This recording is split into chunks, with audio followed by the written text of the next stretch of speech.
നമസ്കാരം. Sahara raise പ്ലസിൻ്റെ online ക്ലാസ്സിലേക്ക് എല്ലാവർക്കും സ്വാഗതം. നമ്മുടെ ഇന്നത്തെ ക്ലാസ് CRPC ആണ്. CRPC 1973യുടെ പാർട്ട് 2 ആണ്. രണ്ടാമത്തെ പാർട്ടിലേക്ക് എല്ലാവരെയും സ്വാഗതം ചെയ്യുന്നു. ക്ലാസ്സിലേക്ക് പോവാം.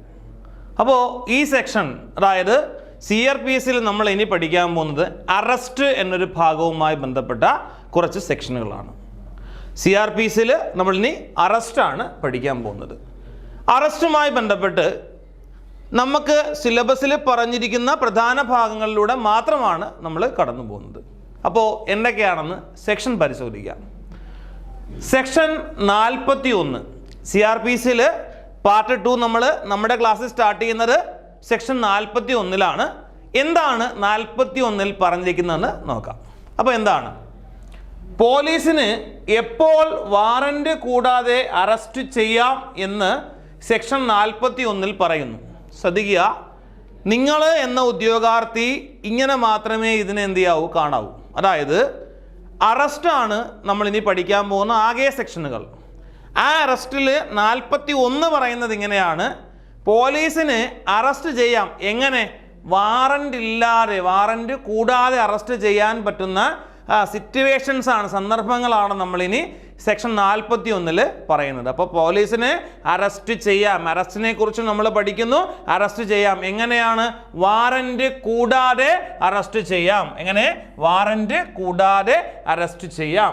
When police may arrest without warrant എന്നാണ് നമ്മൾ സെക്ഷൻ 41ൽ പറയുന്നത്. എന്താണെന്ന് നോക്കാം. അതായത് പോലീസ് ഉദ്യോഗസ്ഥന് കോടതിയുടെ വാറന്റോ മജിസ്ട്രേറ്റിൻ്റെ ഉത്തരവോ കൂടാതെ അറസ്റ്റ് ചെയ്യാൻ സാധിക്കുന്ന സന്ദർഭങ്ങളാണ് നമ്മൾ ഇനി പഠിക്കാൻ പോകുന്നത്. ഓക്കെ ആണല്ലോ? ശ്രദ്ധിക്കുക, ഇതാണ് മെയിൻ പോയിന്റ്. പോലീസ് ഉദ്യോഗസ്ഥന് കോടതിയുടെ വാറന്റോ മജിസ്ട്രേറ്റിൻ്റെ ഉത്തരവോ കൂടാതെ അറസ്റ്റ് ചെയ്യാൻ സാധിക്കുന്ന സന്ദർഭങ്ങളാണ് ഇനി നമ്മൾ ഓരോന്നായി പഠിക്കാൻ പോകുന്നത്. നിങ്ങളെന്ന പോലീസ് ഇതിനെ എങ്ങനെ കാണുന്നു? നിങ്ങൾക്ക് അറസ്റ്റ് ചെയ്യാൻ സാധിക്കുന്ന സന്ദർഭങ്ങളാണ് നമ്മൾ ഇനി എന്ത് ചെയ്യാൻ പോകുന്നത്, കാണാൻ പോകുന്നത്. അങ്ങനെയാണെങ്കിൽ ശ്രദ്ധിക്കുക, പോലീസ് ഉദ്യോഗസ്ഥൻ്റെ സാന്നിധ്യത്തിൽ ഒരു കൊഗ്നിസബിൾ കുറ്റം ചെയ്യുന്ന വ്യക്തിയാണ്. കഴിഞ്ഞ പാർട്ടിൽ എന്താണ് കൊഗ്നിസബിൾ കുറ്റം എന്ന് നമ്മൾ ക്ലിയറായി പറഞ്ഞിരുന്നു. അതായത് വാറന്റ് ഇല്ലാതെ പോലീസിന് ഒരാളിനെ അറസ്റ്റ് ചെയ്യാൻ സാധിക്കും. എങ്ങനെയാണ്? നമ്മൾ 1-ാം ഷെഡ്യൂളിൽ പറഞ്ഞിരിക്കുന്നതോ മറ്റ് ഏതെങ്കിലും നിയമത്തിൽ പറഞ്ഞിരിക്കുന്നതോ ആയ കുറ്റകൃത്യങ്ങൾ, അതിനെ നമുക്ക് വാറന്റ് ഇല്ലാതെ അറസ്റ്റ് ചെയ്യാൻ സാധിച്ചു കഴിഞ്ഞാൽ അതിനെ കൊഗ്നിസബിൾ കുറ്റമെന്നും, വാറന്റോട് കൂടിയാണെങ്കിൽ നോൺ കൊഗ്നിസബിൾ കുറ്റമാണെന്നും കഴിഞ്ഞ ക്ലാസ്സിൽ സെക്ഷനുകളിലൂടെ ക്ലിയറായി നിങ്ങളിലേക്ക് പറഞ്ഞിട്ടുണ്ട്. അപ്പോൾ ഇങ്ങനെയാണ് പറയുന്നത്: പോലീസ് ഉദ്യോഗസ്ഥന്റെ സാന്നിധ്യത്തിൽ ഒരു കൊഗ്നിസബിൾ കുറ്റം ചെയ്യുന്ന വ്യക്തി, ആ വ്യക്തിയെ എന്ത് ചെയ്യാം? വാറന്റ് ഇല്ലാതെ പോലീസിന് അറസ്റ്റ് ചെയ്യാം. ഓക്കെ ആണല്ലോ? അപ്പൊ നിങ്ങൾ ഇങ്ങനെ കാണുകയാണെങ്കിൽ നിങ്ങൾക്ക് എന്ത് ചെയ്യാം? അറസ്റ്റ് ചെയ്യാം ആണ്. ഇനി അടുത്ത സന്ദർഭം എന്താണെന്ന് നോക്കാം. നോക്കിക്കേ, പരാതിയുടെയോ വിവരത്തിൻ്റെയോ സംശയത്തിൻ്റെയോ അടിസ്ഥാനത്തിൽ ഒരാൾ കുറ്റം ചെയ്തെന്ന് വിശ്വസിക്കാൻ അന്വേഷണ ഉദ്യോഗസ്ഥന് വ്യക്തമായ കാരണങ്ങൾ ഉണ്ടെങ്കിൽ എന്നാണ് പറയുന്നത്. അതായത് ഒരാളൊരു പരാതി നൽകുന്നു, ഇല്ലെങ്കിൽ ഒരു കുറ്റം നടക്കാൻ പോകുന്നു എന്ന് നമുക്ക് ഒരു വിവരം ലഭിക്കുകയാണ്.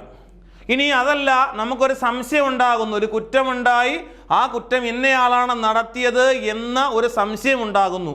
ഇങ്ങനെയൊക്കെ സംശയം ഉണ്ടായി കഴിഞ്ഞാൽ നമുക്ക് എന്ത് ചെയ്യാം? ഇവിടെ ഇതിൻ്റെയൊക്കെ അടിസ്ഥാനത്തിൽ ഒരാൾ കുറ്റം ചെയ്തെന്ന് വിശ്വസിക്കാൻ അന്വേഷണ ഉദ്യോഗസ്ഥന് വ്യക്തമായ കാരണങ്ങൾ ഉണ്ടെങ്കിൽ എന്ത് ചെയ്യാം? ഉറപ്പായിട്ടും അറസ്റ്റ് ചെയ്യാം. ഓക്കെ ആണല്ലോ? ഇത്രയേ ഉള്ളൂ. ഒരു പരാതി ലഭിക്കുന്നു, ആ പരാതി ലഭിക്കുന്നു, ചിലപ്പോൾ അതിന് ഒരു വിവരം ലഭിക്കുന്നതാവാം, നമുക്കൊരു ഡൗട്ട് തോന്നുന്നത് ഇന്ന ആളായിരിക്കാം ഡൗട്ട് തോന്നുന്നത്. അപ്പോൾ നമുക്കൊരു സംശയം തോന്നുമ്പോഴത്തേക്ക് അതിന് എന്തായാലും തെളിവുണ്ടാവുമല്ലോ. അപ്പോൾ ഇങ്ങനെയുള്ള ഒരു അവസരത്തിൽ എന്ത് ചെയ്യാം? പോലീസിനെ അറസ്റ്റ് ചെയ്യാമെന്നാണ് പറയുന്നത്. ഒന്നുകൂടെ പറയാണ്: പരാതിയുടെയോ വിവരത്തിൻ്റെയോ സംശയത്തിൻ്റെയോ അടിസ്ഥാനത്തിൽ ഒരാൾ കുറ്റം ചെയ്തെന്ന് വിശ്വസിക്കാൻ അന്വേഷണ ഉദ്യോഗസ്ഥന് വ്യക്തമായ കാരണങ്ങൾ ഉണ്ടെങ്കിൽ അറസ്റ്റ് ചെയ്തോ. അപ്പോൾ ഇതാണ് അടുത്ത സന്ദർഭം. ഓക്കെ ആണല്ലോ? അപ്പോൾ കൊഗ്നിസബിൾ കുറ്റം ചെയ്യുന്ന വ്യക്തിയെ അറസ്റ്റ് ചെയ്യാം. മറ്റത് പറഞ്ഞ എന്താണ്? പരാതിയാവാം, വിവരമാകാം, സംശയമാകാം. ഇതിൻ്റെ അടിസ്ഥാനത്തിൽ ഇന്നയാളാണ് കുറ്റം ചെയ്തതെന്ന് അന്വേഷണ ഉദ്യോഗസ്ഥന് മനസ്സിലായെങ്കിൽ എന്ത് ചെയ്യുക? അറസ്റ്റ് ചെയ്തോ.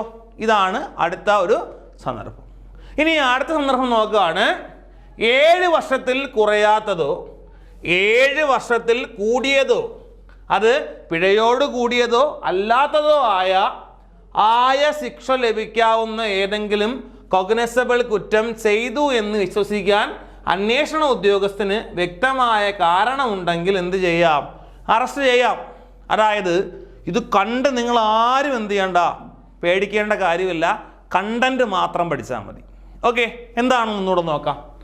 7 വർഷത്തിൽ കുറയാത്തതോ 7 വർഷത്തിൽ കൂടിയതോ ആയിട്ടുള്ള പിഴ. നമുക്ക് കഴിഞ്ഞ ക്ലാസ്സുകളിൽ നമ്മൾ എന്താണ് പെറ്റി കേസ്, എന്താണ് വാറണ്ട് കേസ്, എന്താണ് സമൻസ് കേസ് എന്നൊക്കെ നമ്മൾ പഠിച്ചിരുന്നു. ആ ഭാഗം കണ്ടിട്ടാണ് നിങ്ങൾ ഇത് കാണുന്നതെങ്കിൽ ക്ലിയർ ആയിട്ട് നിങ്ങൾക്ക് മനസ്സിലാകും.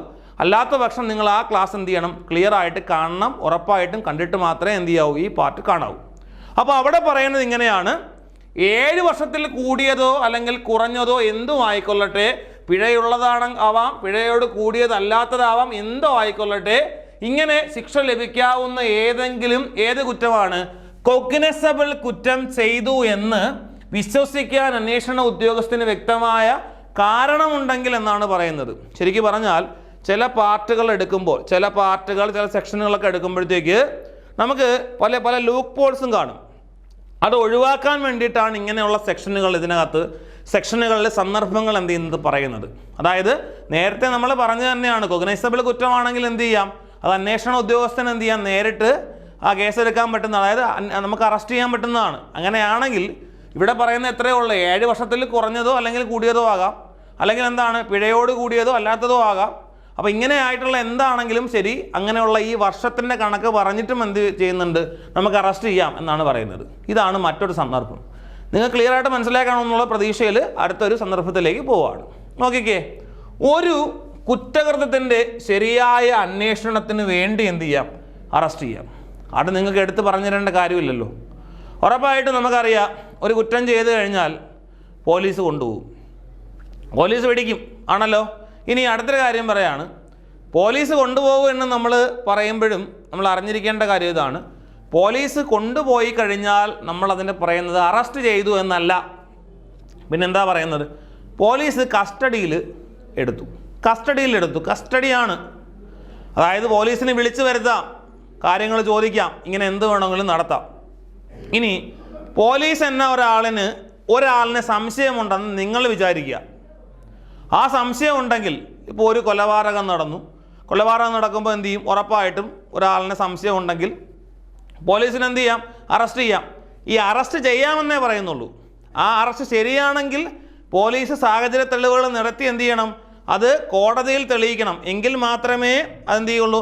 അറസ്റ്റായി രേഖപ്പെടുത്തുകയും പിന്നീട് പോലീസ് കസ്റ്റഡിയിലോ ജുഡീഷ്യൽ കസ്റ്റഡിയിലോ എന്ത് ചെയ്യുള്ളൂ? ആളിനെ മാറ്റുകയുള്ളൂ. അപ്പോൾ അത് നിങ്ങൾ ക്ലിയർ ആയിട്ട് ഓർമ്മിക്കുക. ഒരു കുറ്റത്തിൻ്റെ ശരിയായ അന്വേഷണത്തിന് വേണ്ടിയിട്ട് എന്ത് ചെയ്യാം? ഒരാളിനെ അറസ്റ്റ് ചെയ്യാം. ആർക്ക് അറസ്റ്റ് ചെയ്യാം? പോലീസിന് അറസ്റ്റ് ചെയ്യാം. ഇതാണ് ക്ലിയർ ആയിട്ട് പറയുന്ന മറ്റൊരു കണ്ടീഷൻ. അപ്പോൾ 7 വർഷത്തിൻ്റെ കാര്യമൊക്കെ നമ്മൾ പറഞ്ഞിരുന്നു. പിഴയാണെങ്കിലും പിഴയില്ലാത്തതാണെങ്കിലും ഉള്ള കാര്യമൊക്കെ പറഞ്ഞിരുന്നു. പക്ഷെ അവിടെ എല്ലാം ഉള്ള എന്താണ്? കോഗ്നിസബിൾ കുറ്റം ചെയ്തു എന്ന് പറയുമ്പോൾ, അതായത് അത് അന്വേഷണ ഉദ്യോഗസ്ഥന് ബോധ്യമുണ്ടെങ്കിൽ, അതിനുള്ള കാരണമുണ്ടെങ്കിൽ എന്ത് ചെയ്യാം? അറസ്റ്റ് ചെയ്യാം. അടുത്ത് നമ്മൾ പഠിച്ചത് എന്തായിരുന്നു?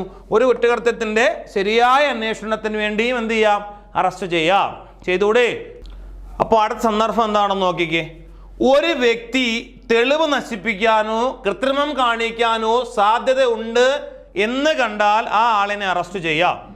എക്സാമ്പിൾ പറഞ്ഞാൽ, ഒരു കള്ളനോട്ട് കേസിലെ ഒരു പ്രതി ഉണ്ടെന്ന് വിചാരിക്കുക. അപ്പോൾ ഈ പ്രതി കള്ളനോട്ട് അടിച്ചു എന്ന് പറയുന്നയാൾ, അതായത് കള്ളനോട്ട് അടിച്ചു എന്ന് ഇപ്പോൾ ഒരാൾ ആരോപിക്കുകയാണെന്ന് വിചാരിക്കുക. ഒരാൾ ആരോപിച്ചെന്ന് പറഞ്ഞുകൊണ്ട് അത് കുറ്റമായിട്ട് മാറുമോ? ഇല്ല, തെളിവുകൾ വേണമല്ലോ. അപ്പോൾ നമ്മൾ പോലീസുകാർ അവിടെ എത്തുന്നതിന് മുൻപ് ഈ ആൾ എന്ത് ചെയ്യും? ഈ കള്ളനോട്ടുകൾ മൊത്തവും കൂടെ എന്ത് ചെയ്താൽ? കത്തിച്ച് കളഞ്ഞാലോ, അല്ലെങ്കിൽ ഇത് അച്ചടിക്കാൻ ഉപയോഗിച്ച യന്ത്രസാമഗ്രികൾ നശിപ്പിക്കാൻ ശ്രമിക്കുകയാണെന്ന് വിചാരിക്കുക. അപ്പോൾ അതിന് മുൻപ് എന്ത് ചെയ്യണം? പോലീസിന് അവിടെ വന്ന് ഈ ആളിനെ എന്ത് ചെയ്യണം? അറസ്റ്റ് ചെയ്യണം, അല്ലേ? അപ്പോൾ ഇങ്ങനെയുള്ള സന്ദർഭങ്ങളെയാണ് നമ്മൾ ഈ ഒരു ഭാഗവുമായി ബന്ധപ്പെട്ട് പഠിക്കാനുള്ളത്. ഒരു വ്യക്തി തെളിവ് നശിപ്പിക്കാനോ കൃത്രിമം കാണിക്കാനോ സാധ്യത ഉണ്ടെന്ന് കണ്ടാൽ അടിയന്തരമായി എന്ത് ചെയ്യുക? ആളിനെ അറസ്റ്റ് ചെയ്യുക. ഇതാണ് അതിനകത്തുള്ള പോംവഴി. അപ്പോൾ ഇതിനുള്ള അധികാരം ആർക്കുണ്ട്? പോലീസിന് ഉണ്ട് എന്നാണ് പറയുന്നത്. ഓക്കെ ആണല്ലോ. അപ്പോൾ അടുത്ത് എന്താണെന്ന് നോക്കാലോ. കേസുമായി ബന്ധപ്പെട്ട വ്യക്തികളെയോ കോടതിയെയോ പോലീസ് ഉദ്യോഗസ്ഥനെയോ മറ്റോ പിന്തിരിപ്പിക്കുന്നതിനായി എന്തെങ്കിലും പ്രലോഭനമോ ഭീഷണിയോ വാഗ്ദാനമോ നടത്തുമെന്ന് കണ്ടാൽ ആ ആളിനെ എന്ത് ചെയ്യാം? അറസ്റ്റ് ചെയ്യാം. ഓക്കെ ആണല്ലോ. ഇത് നിങ്ങൾ പോലീസിന് വേണ്ടിയിട്ട് പഠിക്കുന്നതാണ് എന്ന് വ്യക്തമായ ധാരണയുണ്ടാവും. നിങ്ങളൊരു പോലീസ് ആകുമ്പോൾ എന്താണ് ഇതിനകത്ത് പറയുന്ന പല കാര്യങ്ങളും നിങ്ങൾക്ക് അഭിമുഖീകരിക്കേണ്ടി വരും. അതായത് ഇങ്ങനെ കണ്ടു കഴിഞ്ഞാൽ ഇടം വലം നോക്കാതെ എന്ത് ചെയ്യാം? അറസ്റ്റ് ചെയ്യാം എന്നാണ് പറയുന്നത് അല്ലേ. ഇനി എന്താണെന്ന് ശ്രദ്ധിച്ച് കണ്ടേ. എന്താണെന്ന് പറഞ്ഞുതരാം. കേസുമായി ബന്ധപ്പെട്ട വ്യക്തികളെയോ കോടതിയെയോ പോലീസ് ഉദ്യോഗസ്ഥനെയോ കണ്ടല്ലോ. കേസുമായി ബന്ധപ്പെട്ട വ്യക്തികളെന്ന് പറഞ്ഞാൽ കേസിൽ പരാതി കൊടുക്കുന്ന ആളാകാം, സാക്ഷികളാകാം, ഇങ്ങനെ ആര് വേണമെങ്കിലും ആകാം. കോടതി എന്ന് പറഞ്ഞാൽ വിചാരണ ചെയ്യുന്ന കോടതിയാണ് ഇവിടെ കോടതി എന്ന് പറയുന്നത്. അടുത്തത് പോലീസ് ഉദ്യോഗസ്ഥനെ എന്ന് പറഞ്ഞാൽ കേസ് അന്വേഷിക്കുന്ന പോലീസ് ഉദ്യോഗസ്ഥരുടെ കാര്യമാണ് പറയുന്നത്. ഈ കാണുന്നതിൽ ഏതെങ്കിലും ഒന്നിനെ മറ്റോ പിന്തിരിപ്പിക്കുന്നതിനായി ഏതെങ്കിലും പ്രലോഭനം, അടുത്തത് ഭീഷണി, അടുത്തത് വാഗ്ദാനം. കണ്ടോ? ഇങ്ങനെ എന്തെങ്കിലും എക്സാമ്പിൾ പറഞ്ഞാൽ അവിടെ സാറേ ഇതിനകത്തുനിന്ന് കഴിച്ചിലാക്കി തരണം, എന്നെ കൊണ്ട് കഴിയുന്നത് ഞാൻ ചെയ്യാമെന്ന് പറഞ്ഞാൽ എന്താണ്? വാഗ്ദാനമായി, പ്രലോഭനമായി ആണല്ലോ. ഇനി എന്നെ ഇത് ചെയ്താൽ ഇവിടെ നിന്ന് നിങ്ങൾ ആ സ്ഥലം മാറ്റും എന്ന് പറഞ്ഞാലും എന്താണ്? ഭീഷണിയാണ്. അല്ലെങ്കിൽ നമ്മളെ ആക്രമിക്കും, അല്ലെങ്കിൽ നിങ്ങളെ കൊല്ലും എന്നൊക്കെ പറഞ്ഞു കഴിഞ്ഞാൽ ഭീഷണിയാണ്. ഇങ്ങനെ കണ്ടു കഴിഞ്ഞാൽ എന്ത് ചെയ്യാം? ഉറപ്പായിട്ടും എന്ത് ചെയ്യാം? അറസ്റ്റ് ചെയ്യാം എന്നാണ്. ഓക്കെ, നടത്തുമെന്ന് കണ്ടാൽ. ഓക്കെ ആണല്ലോ. നടത്തുമെന്ന് കണ്ടാൽ. ഒന്നുകൂടി വായിക്കുകയാണ്. കേസുമായി ബന്ധപ്പെട്ട വ്യക്തികളെയോ കോടതിയെയോ പോലീസ് ഉദ്യോഗസ്ഥനെയോ മറ്റോ പിന്തിരിപ്പിക്കുന്നതിനായി എന്തെങ്കിലും പ്രലോഭനമോ ഭീഷണിയോ വാഗ്ദാനമോ നടത്തുമെന്ന് കണ്ടാൽ എന്ത് ചെയ്യും? ഉറപ്പായിട്ടും എന്ത് ചെയ്യാം? അറസ്റ്റ് ചെയ്യാം എന്നാണ് പറയുന്നത്. ഓക്കെ ആണല്ലോ. ഇനി അടുത്ത സന്ദർഭം എന്താണെന്ന് നോക്കിക്കേ. കോടതിയിൽ ഹാജരാകാൻ ആവശ്യപ്പെടുമ്പോൾ ഹാജരാകാത്ത വ്യക്തിക്കെതിരെ എന്ത് ചെയ്യാം? അറസ്റ്റ് ചെയ്യാം. സാധാരണ നമ്മളെപ്പോലുള്ള ആൾക്കാർ നിരന്തരമായി കേൾക്കുന്ന ഒരെണ്ണമാണ് വാറന്റ് കേസ്. ഓക്കെ, നമുക്ക് എന്താണെന്ന് പോലും അറിയില്ല, പക്ഷെ നമ്മൾ പറയുന്നത് എന്താണ്? വാറണ്ടായി. ഇവിടെയാണ് ഒരു പോലീസുകാരനായ നിങ്ങൾ എന്താണ് വാറന്റ് കേസ്, എന്താണ് വെറ്റി കേസ്, എന്താണ് സമൻസ് കേസ് എന്ന് പഠിക്കേണ്ടത്. അപ്പോൾ അങ്ങനെ വരുമ്പോൾ കോടതിയിൽ എന്ത് ചെയ്യും? ഹാജരാകാൻ 2 തവണ 3 തവണയോളം എന്ത് ചെയ്യും? ആവശ്യം എന്ത് ചെയ്യും? ആ കോടതി നോട്ടീസ് അയക്കുമ്പോൾ അത് ചെയ്യാറേ എന്ത് ചെയ്യും? അതിനെ മടക്കി അയക്കുകയോ കൈപ്പറ്റാതിരിക്കുകയോ ചെയ്തു കഴിഞ്ഞാൽ 2 തവണ 3 തവണ വരെ കോടതി നോക്കും. അടുത്ത തവണ എന്ത് ചെയ്യും? അടുത്ത ഓർഡർ ഇടും, അറസ്റ്റ് ചെയ്ത് ഹാജരാക്കാനുള്ള ഓർഡർ ഇടും. ഓക്കെ, അങ്ങനെ വന്നു കഴിഞ്ഞാൽ അറസ്റ്റ് ചെയ്യാം. ആർക്ക് അറസ്റ്റ് ചെയ്യാം? പോലീസിന് അറസ്റ്റ് ചെയ്യാം. കോടതിയിൽ ഹാജരാകാൻ ആവശ്യപ്പെടുമ്പോൾ ഹാജരാകാത്ത വ്യക്തിക്കെതിരെ എന്ത് ചെയ്യാം? അറസ്റ്റ് ചെയ്യാം എന്നാണ് നമ്മൾ പറയുന്നത്. അപ്പോൾ ഒരു വ്യക്തിക്ക് തെളിവ് നശിപ്പിക്കാനോ കൃത്രിമം കാണിക്കാനോ സാധ്യത ഉണ്ട് എന്ന് തെളിഞ്ഞു കഴിഞ്ഞാൽ, സാധ്യത ഉണ്ടെന്ന് കഴിഞ്ഞാൽ എന്ത് ചെയ്യാം? അറസ്റ്റ് ചെയ്യാം. അടുത്തൊരു കേസുമായി ബന്ധപ്പെട്ട വ്യക്തികളെ എന്ത് ചെയ്യാൻ? കോടതിയാവാം, പോലീസുകാരാവാം, മറ്റ് വ്യക്തികളാവാം, പ്രലോഭിക്കാനോ അതുപോലെ തന്നെ ഭീഷണിപ്പെടുത്താനോ എന്തെങ്കിലും പ്രലോഭനം നടത്താനോ വാഗ്ദാനം നടത്താനോ എന്ത് കഴിഞ്ഞാലും അറസ്റ്റ് ചെയ്യാമെന്ന് പറയുന്നുണ്ട്. കോടതിയിൽ ഹാജരാകാൻ ആവശ്യപ്പെടുമ്പോൾ ഹാജരാകാത്ത വ്യക്തിക്കെതിരെ എന്ത് ചെയ്യാൻ സാധിക്കും? ഇതുപോലെ തന്നെയാണ് ക്ലിയർ ആയിട്ട് അറസ്റ്റ് ചെയ്യാൻ സാധിക്കുമെന്നാണ് പറയുന്നത്. ഓക്കെ ആണല്ലോ. അപ്പോൾ ഈ സെക്ഷനിൽ നമ്മൾ പരിചയപ്പെട്ട കുറച്ച് സബ് പോയിന്റ്സ് നമ്മൾ എന്ത് ചെയ്യാൻ പോവുകയാണ്? ഒന്ന് കാണാൻ പോവുകയാണ്. അപ്പോൾ ഈ സെക്ഷൻ എത്രയാണ്? 41 ആണ്. CRPCയിൽ നമ്മൾ പഠിക്കുന്ന സെക്ഷൻ, അതായത് ഭാഗം അറസ്റ്റാണ്. ആ അറസ്റ്റുമായി ബന്ധപ്പെട്ട് നമ്മൾ പഠിക്കുന്നത് സെക്ഷൻ 41 ആണ് പഠിക്കുന്നത്. 41 പറയുന്നത് പോലീസിന് എപ്പോൾ വാറന്റ് കൂടാതെ അറസ്റ്റ് ചെയ്യാമെന്നാണ്. വാറന്റ് കൂടാതെ അറസ്റ്റ് ചെയ്യുന്നതിനെയാണ് നമ്മൾ എന്ത് വിളിക്കുന്നത്? കോഗ്നൈസബിൾ കുറ്റം എന്ന് നമ്മൾ വിളിക്കുന്നത് എന്ന് ക്ലിയറായി കഴിഞ്ഞ ക്ലാസ്സുകളിൽ നമ്മൾ പഠിച്ചിട്ടുണ്ട്. അങ്ങനെയാണെങ്കിൽ എന്താണ് സെക്ഷൻ 41 എന്ന് നമ്മളിവിടെ പഠിക്കുകയാണ്. ക്ലിയറായിട്ട് പറയുകയാണ്. അതിൽ മെയിൻ പോയിന്റ് ഇതാണ്: പോലീസ് ഉദ്യോഗസ്ഥന് കോടതിയുടെ വാറണ്ടോ മജിസ്ട്രേറ്റിൻ്റെ ഉത്തരവോ കൂടാതെ അറസ്റ്റ് ചെയ്യാൻ സാധിക്കുന്ന സന്ദർഭങ്ങൾ ഏതൊക്കെ എന്നാണ് ഇവിടെ നമ്മൾ ഓരോന്നായിട്ട് പരിചയപ്പെട്ടത്. ഓക്കെ അല്ലേ? നിങ്ങൾ എൻ്റെ കൂടെ എന്ത് ചെയ്യണം? നിങ്ങൾ കൂടെ പറഞ്ഞു നോക്കുക കേട്ടോ. നോക്കിക്കേ, പോലീസ് ഉദ്യോഗസ്ഥൻ്റെ സാന്നിധ്യത്തിൽ കൊഗ്നിസബിൾ കുറ്റം ചെയ്യുന്ന വ്യക്തിയാണെങ്കിൽ, സാന്നിധ്യത്തിൽ കൊഗ്നിസബിൾ കുറ്റം ചെയ്യുന്ന വ്യക്തിയാണെങ്കിൽ എന്ത് ചെയ്യാം? അറസ്റ്റ് ചെയ്യാം അല്ലേ? ഇനി അടുത്ത് പറഞ്ഞ എന്താണ്? പരാതിയുടെയോ വിവരത്തിൻ്റെയോ സംശയത്തിൻ്റെ അടിസ്ഥാനത്തിൽ എന്ത് ചെയ്യാം? നമുക്ക് അന്വേഷണ ഉദ്യോഗസ്ഥന് ഇത് വ്യക്തമായ കാരണങ്ങളുണ്ട് എന്ന് ബോധ്യപ്പെട്ട് കഴിഞ്ഞാൽ അറസ്റ്റ് ചെയ്യാം. ഓക്കെ അല്ലേ? അടുത്ത് പറഞ്ഞ എന്താണ്? 7 വർഷത്തിൽ കൂടിയതാവാം, കുറഞ്ഞതാകാം, പിഴയോട് കൂടിയതോ അല്ലാത്തതോ ആകാം. ഇങ്ങനെയാണെങ്കിൽ ഒരു കൊഗ്നിസബിൾ കുറ്റം ചെയ്തു എന്ന് മനസ്സിലായി കഴിഞ്ഞാൽ അന്വേഷണ ഉദ്യോഗസ്ഥന് എന്ത് ചെയ്യാം? അറസ്റ്റ് ചെയ്യാമെന്നാണ് പറയുന്നത്. ഒരു കുറ്റകൃത്യത്തിൻ്റെ ശരിയായ അന്വേഷണത്തിന് വേണ്ടിയിട്ട് എന്ത് ചെയ്യാം? അറസ്റ്റ് ചെയ്യാം അല്ലേ? അടുത്ത് പറഞ്ഞ എന്താ? ഒരു വ്യക്തിക്ക് തെളിവ് നശിപ്പിക്കാനോ കൃത്രിമം കാണിക്കാനോ സാധ്യത ഉണ്ടെന്ന് കണ്ടു കഴിഞ്ഞാൽ അടിയന്തരമായിട്ട് എന്ത് ചെയ്യാം? അറസ്റ്റ് ചെയ്യാം അല്ലേ? അങ്ങനെയാണെങ്കിൽ കേസുമായി ബന്ധപ്പെട്ട വ്യക്തികളോ കോടതിയോ മനുഷ്യരോ പോലീസോ അങ്ങനെ ആർക്കും എന്ത് ചെയ്യരുത്? പ്രലോഭനം നടത്താൻ പോകരുത്, ഭീഷണിപ്പെടുത്താൻ പോകരുത്, വാഗ്ദാനം നടത്താനും പോകരുത്. അറസ്റ്റ് ഉണ്ടാവും. ഓക്കെ ആണല്ലോ? അങ്ങനെയാണെങ്കിൽ കോടതിയിൽ ഹാജരാകാൻ ആവശ്യപ്പെടുമ്പോൾ ഹാജരാകാത്ത വ്യക്തിക്കെതിരെയും എന്ത് ചെയ്യാം? ഇവിടെ അറസ്റ്റ് ഉണ്ടാക്കാം.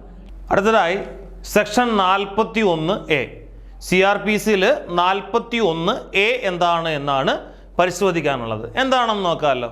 അതെ, പോലീസ് ഉദ്യോഗസ്ഥൻ്റെ മുമ്പാകെ ഹാജരാകാനുള്ള നോട്ടീസ് ഇപ്പോഴേ പറയാണ്.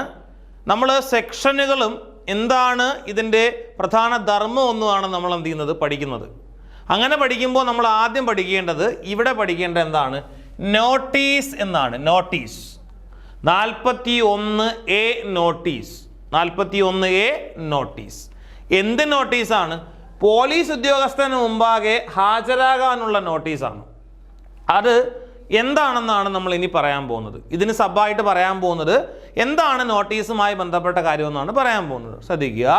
ഇവിടെ notice of appearance before police officer എന്നാണ്. അത് നമ്മൾ ഓൾറെഡി പറഞ്ഞ കാര്യമാണ്. ഇനി എന്താണെന്ന് നമുക്ക് നോക്കാം. ഒന്നാമത്തെ കാര്യം നോക്കിക്കേ. ഇതൊന്നും കണ്ടിട്ട് നിങ്ങൾ ഒരിക്കലും വലിപ്പം കണ്ടെന്ന് ഒരു കാരണവശാലും എന്ത് ചെയ്യണ്ട, ടെൻഷൻ ആവേണ്ട കാര്യമേ ഇല്ല. എന്താണെന്ന് നമുക്ക് സിമ്പിളായിട്ട് പഠിക്കാം. നോക്കിക്കോ. ഒരു വ്യക്തിക്കെതിരെ നിലവിൽ അറസ്റ്റ് ആവശ്യമില്ലാത്തതും എന്നാൽ എന്തെങ്കിലും കൊഗ്നിസബിൾ കുറ്റം ചെയ്തതായി സംശയാസ്പദ വിവരങ്ങൾ ലഭിക്കുന്ന സന്ദർഭത്തിൽ പോലീസ് ഉദ്യോഗസ്ഥന് അയാളെ തൻ്റെ മുന്നിൽ ഹാജരാകാൻ നിർദ്ദേശിച്ചുകൊണ്ട് ഒരു നോട്ടീസ് പുറപ്പെടുവിക്കാവുന്നതാണ് എന്നാണ് പറയുന്നത്. ശരിക്കും പറഞ്ഞാൽ നിങ്ങൾ ഇങ്ങനെ ഒന്ന് ആലോചിച്ച് നോക്കി. അതായത് നിങ്ങളെന്ന് പറയുന്ന ഒരു പോലീസുകാരൻ ഒരു കേസ് അന്വേഷിച്ചുകൊണ്ടിരിക്കുകയാണ്. കേസ് അന്വേഷിച്ചുകൊണ്ടിരിക്കുമ്പോൾ നിങ്ങൾക്ക് തന്നെ അറിയാം, ഒരാളിനെ നമുക്ക് സംശയമുണ്ട്.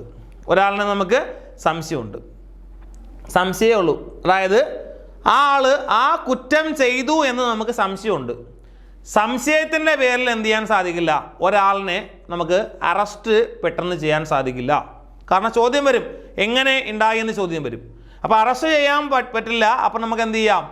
ആളിനെ പോലീസ് ഉദ്യോഗസ്ഥൻ്റെ മുമ്പേ ഹാജരാകാൻ വേണ്ടിയിട്ട് നോട്ടീസ് ഇഷ്യൂ ചെയ്യാം. ഈ നോട്ടീസ് ഇഷ്യൂ ചെയ്യുക എന്ന് പറഞ്ഞാൽ നോട്ടീസ് കൊണ്ടുപോയി എന്ത് ചെയ്യാം? ആളിന് കൊടുക്കണമെന്നില്ല.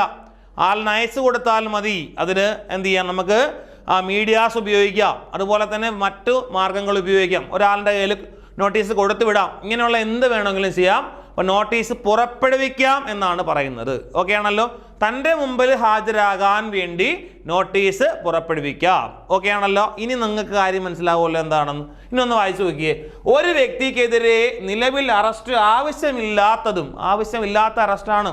അടുത്തത്, എന്നാൽ എന്തെങ്കിലും കൊഗ്നിസബിൾ കുറ്റം ചെയ്തതായി സംശയമുണ്ട്, സംശയാസ്പദ വിവരങ്ങൾ ലഭിക്കുന്ന സന്ദർഭത്തിൽ പോലീസ് ഉദ്യോഗസ്ഥന് അയാളെ തൻ്റെ മുന്നിൽ ഹാജരാകാൻ നിർദ്ദേശിച്ചുകൊണ്ട് നോട്ടീസ് അയക്കാം. അപ്പോൾ എന്ത് ചെയ്യാം? ഇയാളിന് എന്ത് ചെയ്യും? ഹാജരാകേണ്ടി വരും.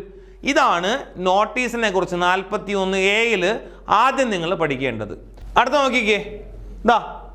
ഇങ്ങനെ ലഭിക്കുന്ന നോട്ടീസ്, എങ്ങനെ? ഇതുപോലെ ലഭിക്കുന്ന നോട്ടീസ് പ്രകാരം ഹാജരാകാൻ കുറ്റാരോപിത വ്യക്തി എന്താണ്? ബാധ്യസ്ഥനാണ് എന്നാണ് പറയുന്നത്. മനസ്സിലായല്ലോ? അതായത് ഈ പറയുന്ന ആള് എന്ത് ചെയ്യണം? ഇതിന് പ്രകാരം എന്ത് ചെയ്യണം? ഹാജരാകാൻ ബാധ്യസ്ഥനാണ്. നോട്ടീസ് കിട്ടിയ പോലീസ് ഉദ്യോഗസ്ഥന് മുമ്പ് എന്ത് ചെയ്തേ പറ്റുള്ളൂ? നോട്ടീസ് ലഭിക്കുന്ന ആൾ പോയേ പറ്റുള്ളൂ. ഓക്കെ ആണല്ലോ? അതിന് ഏറ്റവും മാന്യമായ രീതിയാണ് നോട്ടീസ് അയക്കുക. നോട്ടീസ് അയക്കുമ്പോൾ കൈപ്പറ്റുക, നേരെ അന്വേഷണ ഉദ്യോഗസ്ഥൻ്റെ പോലീസ് സ്റ്റേഷനിലാണെങ്കിൽ അവിടെ, അല്ലെങ്കിൽ എവിടെയാണോ വിളിക്കുന്ന അവിടെ പോയി എന്ത് ചെയ്യുക? ആ പോലീസ് ഉദ്യോഗസ്ഥനെ കാണുക എന്നത് മാത്രമാണ് ഇവിടെ ഒരാളിന് CRPC പറയുന്ന ഒരു പ്രധാനപ്പെട്ട കാര്യം. ഓക്കെ അല്ലേ? ഇനി അടുത്ത് നോക്കുക. അടുത്ത കാര്യം ഇതാണ്: കുറ്റാരോപിതൻ നോട്ടീസ് അനുസരിക്കുകയും അയാൾക്കെതിരെ തെളിവുകളൊന്നും കിട്ടാതിരിക്കുകയും ചെയ്താൽ അയാളെ അറസ്റ്റ് ചെയ്യാൻ പാടില്ല എന്നാണ് പറയുന്നത്. ഓക്കെ ആണല്ലോ? ഇനി നമ്മളിങ്ങനെ നോട്ടീസ് അയച്ചല്ലോ. അയക്കുമ്പോൾ നോട്ടീസ് അയക്കാനുള്ള കണ്ടീഷൻസ് നമ്മൾ പറഞ്ഞല്ലോ. അപ്പോൾ നോട്ടീസ് ഒരാളിന് കിട്ടി, ആ ആൾ എന്ത് ചെയ്തു? ഹാജരായി. അതായത് അന്വേഷണ ഉദ്യോഗസ്ഥന് മുമ്പിൽ ഹാജരായി കഴിഞ്ഞാൽ, അപ്പോൾ നോട്ടീസ് അനുസരിക്കുകയും, അതായത് ഹാജരായി, അയാൾക്കെതിരെ തെളിവുകളൊന്നും കിട്ടാതിരിക്കുകയും, അതായത് നമ്മളെ വിളിച്ച് തലങ്ങും വിലങ്ങും ചോദ്യം ചെയ്തിട്ടും ആളിൻ്റെ കയ്യിൽ നിന്ന് ഒരു തെളിവ് നമുക്ക് ആവശ്യമുള്ള ഒരു തെളിവുകളും ലഭിച്ചിട്ടില്ല. അങ്ങനെ വിചാരിച്ചാൽ നിങ്ങളൊന്ന് ആലോചിച്ച് നോക്കുക, അയാളെ അറസ്റ്റ് ചെയ്യാൻ പാടില്ല എന്നാണ് പറയുന്നത്. ഓക്കെ ആണോ? ഇത് ഇങ്ങനെ പഠിച്ചാൽ പോരാ, നിങ്ങൾ വന്ന വഴി ഒന്നും കൂടെ ഒന്ന് പഠിച്ചു നോക്കിക്കേ. ഇപ്പോൾ ക്ലിയർ ആയിട്ട് കിട്ടുമെന്ന് നമുക്ക് നോക്കാമല്ലോ. 41A notice, 41A notice. Okay ആണല്ലോ? Notice of appearance before police officer. Okay അല്ലേ? എന്താണെന്ന് നോക്കാമല്ലോ. ആദ്യം പറഞ്ഞു, ഒരു വ്യക്തിക്കെതിരെ നിലവിൽ അറസ്റ്റ് ആവശ്യമില്ലാത്തതും എന്നാൽ എന്തെങ്കിലും കൊഗ്നിസബിൾ കുറ്റം ചെയ്തതായി സംശയാസ്പദ വിവരങ്ങൾ ലഭിക്കുന്ന സന്ദർഭത്തിൽ പോലീസ് ഉദ്യോഗസ്ഥന് അയാളെ തൻ്റെ മുന്നിൽ ഹാജരാകാൻ നിർദ്ദേശിച്ചുകൊണ്ട് ഒരു നോട്ടീസ് പുറപ്പെടുവിക്കാവുന്നതാണ്.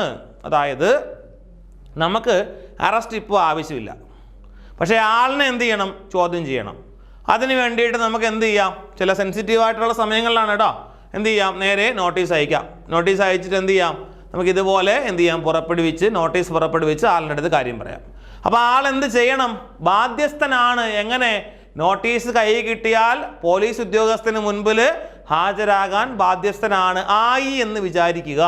ആയി കഴിഞ്ഞാൽ ഇനി ആ ആളിനെ നമ്മൾ ഇൻട്രോഗേറ്റ് ചെയ്തപ്പോൾ നമുക്ക് ആവശ്യമുള്ള എവിഡൻസ് ഒന്നും കിട്ടിയിട്ടില്ല. അതുകൊണ്ട് തന്നെ ആളിനെ അറസ്റ്റ് ചെയ്യാൻ പാടില്ല എന്നാണ് 41A നോട്ടീസ് 41A നോട്ടീസിൽ പറയുന്നു.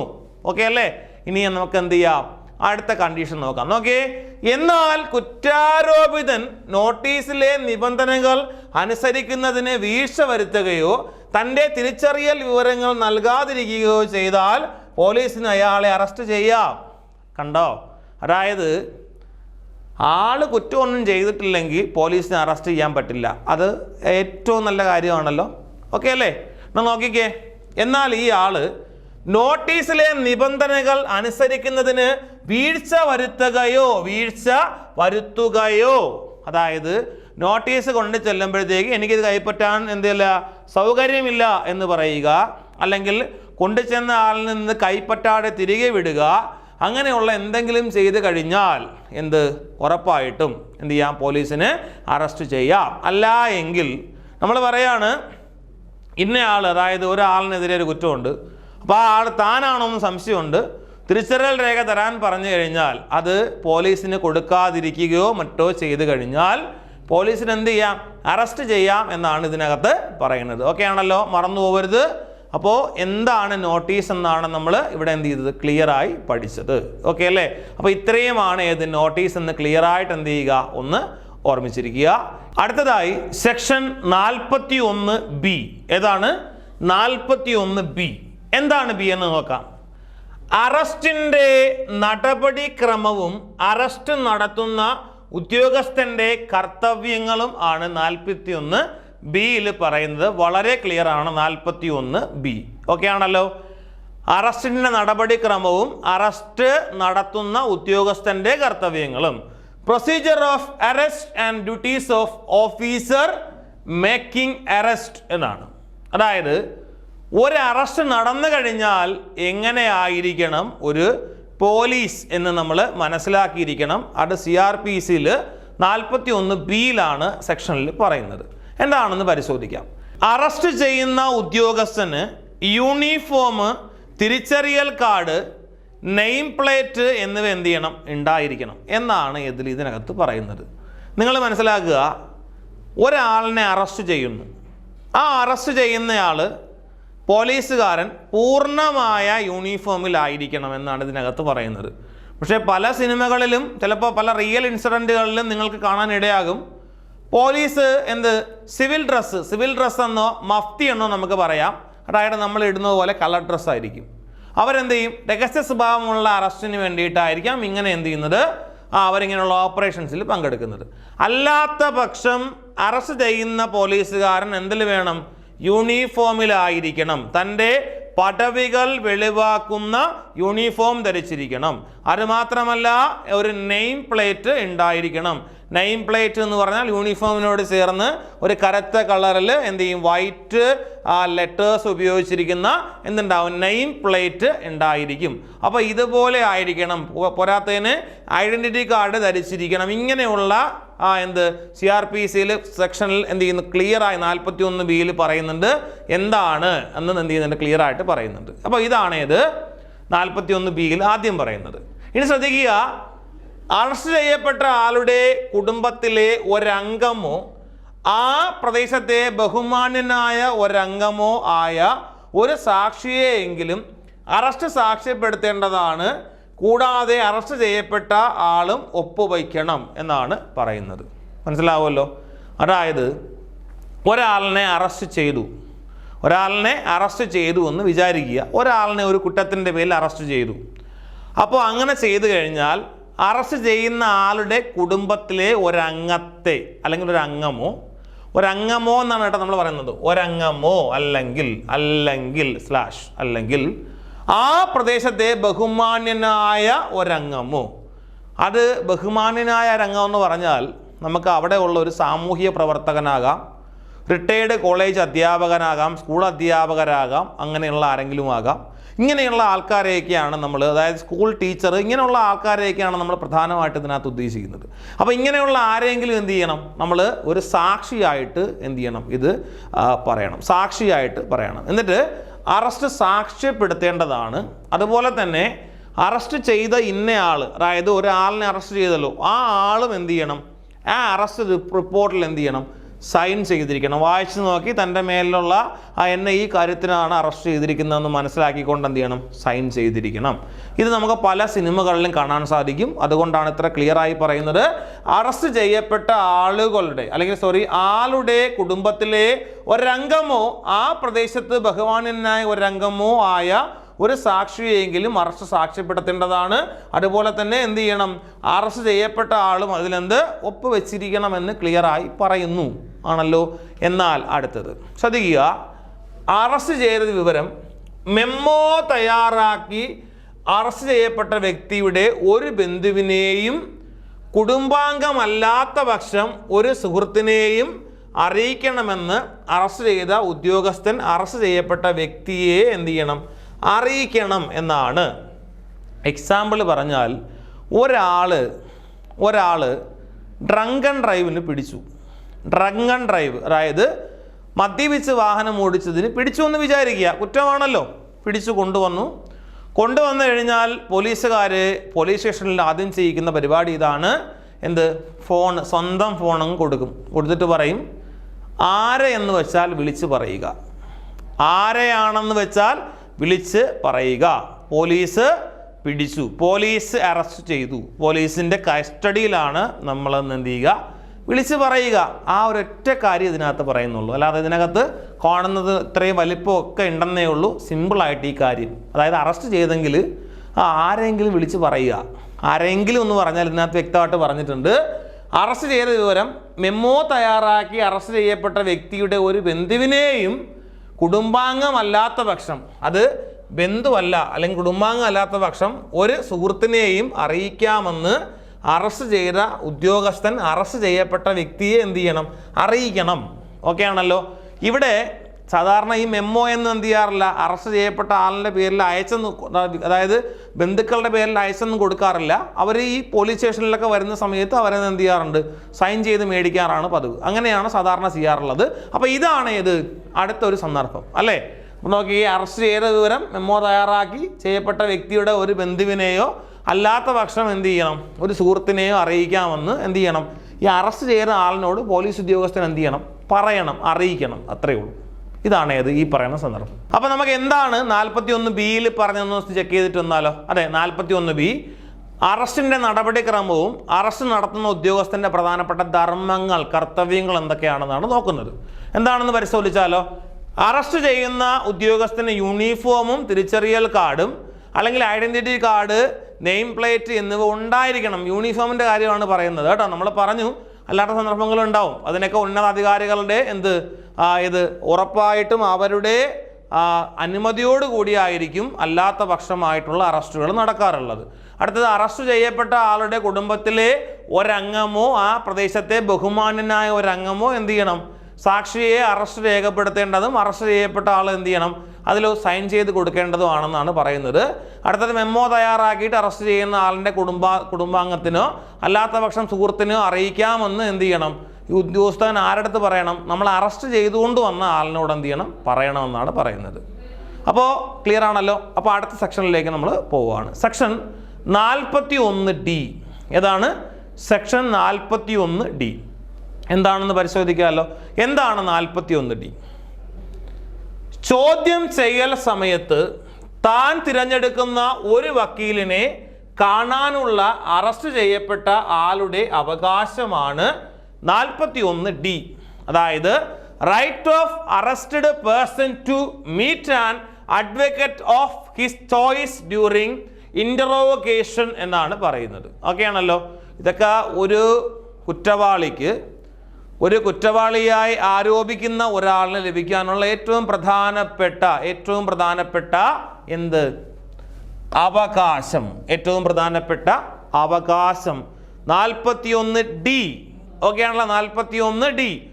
ഒന്നുമില്ലെങ്കിലും ഡിയും അഡ്വക്കേറ്റും ഒക്കെ ആയിട്ട് എന്ത് ചെയ്യണം, നിങ്ങളൊരു കണക്ഷൻ ഉണ്ടാക്കി വെക്കുക കേട്ടോ.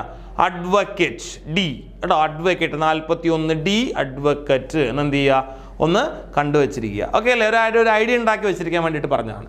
അപ്പോൾ ചോദ്യം ചെയ്യൽ സമയത്ത് താൻ തിരഞ്ഞെടുക്കുന്ന ഒരു വക്കീലിനെ കാണാനും അറസ്റ്റ് ചെയ്യപ്പെട്ട ആളുടെ അവകാശമാണ് ഏത് 41D. എന്താണെന്ന് നോക്കാമല്ലോ, ശ്രദ്ധിക്കുക. പോലീസ് ഒരു വ്യക്തിയെ അറസ്റ്റ് ചെയ്ത് ചോദ്യം ചെയ്യുമ്പോൾ ആ വ്യക്തിക്ക് താൻ തിരഞ്ഞെടുക്കുന്ന വക്കീലിനെ കാണാനുള്ള അവകാശമുണ്ട് കേട്ടോ. ഓക്കെ ആണല്ലോ, അവകാശമുണ്ട്. ചോദ്യോത്തര വേളയുടെ മുഴുവൻ സമയത്തേക്ക് അല്ലെങ്കിൽ കൂടിയും എന്നെന്ത് ചെയ്യുന്നുണ്ട്, വ്യക്തമായി പറയുന്നുണ്ട്. ഇത്രയേ ഉള്ളൂ. അതായത് ഒരാളിനെ അറസ്റ്റ് ചെയ്തുകൊണ്ട് വന്നു കഴിഞ്ഞാൽ ആ ആളിന് എന്ത് ചെയ്യാം, ഉറപ്പായിട്ടും വക്കീലിനെ കാണാനുള്ള അവകാശമുണ്ട്. നമ്മൾ സിനിമകളിലൊക്കെ നിരന്തരം കാണാറുള്ളതാണ്. ഇപ്പോൾ കോടതിയിൽ നിന്ന് കൊണ്ടുപോകുമ്പോഴോ ആയിരിക്കാം ശരി, വക്കീൽ പറയും 1 മിനിറ്റ് എന്ന് പറയും. അപ്പോൾ എന്ത് ചെയ്യും, വക്കീലിന് നിശ്ചിതമായ സമയം അനുവദിക്കും. ആ സമയത്തിൽ എന്ത് ചെയ്യണം, സംസാരിച്ചിട്ട് അവർ തമ്മിലുള്ളൊരു കമ്മ്യൂണിക്കേഷൻ അവിടെ നടന്നിരിക്കണം. അത് ഈ പറയുന്ന കുറ്റാരോപിതൻ അല്ലെങ്കിൽ നമ്മളിവിടെ കൾപ്പിട്ടെന്ന് പറയുന്ന ആളിൻ്റെ അവകാശമാണെന്നാണ് പറയുന്നത്.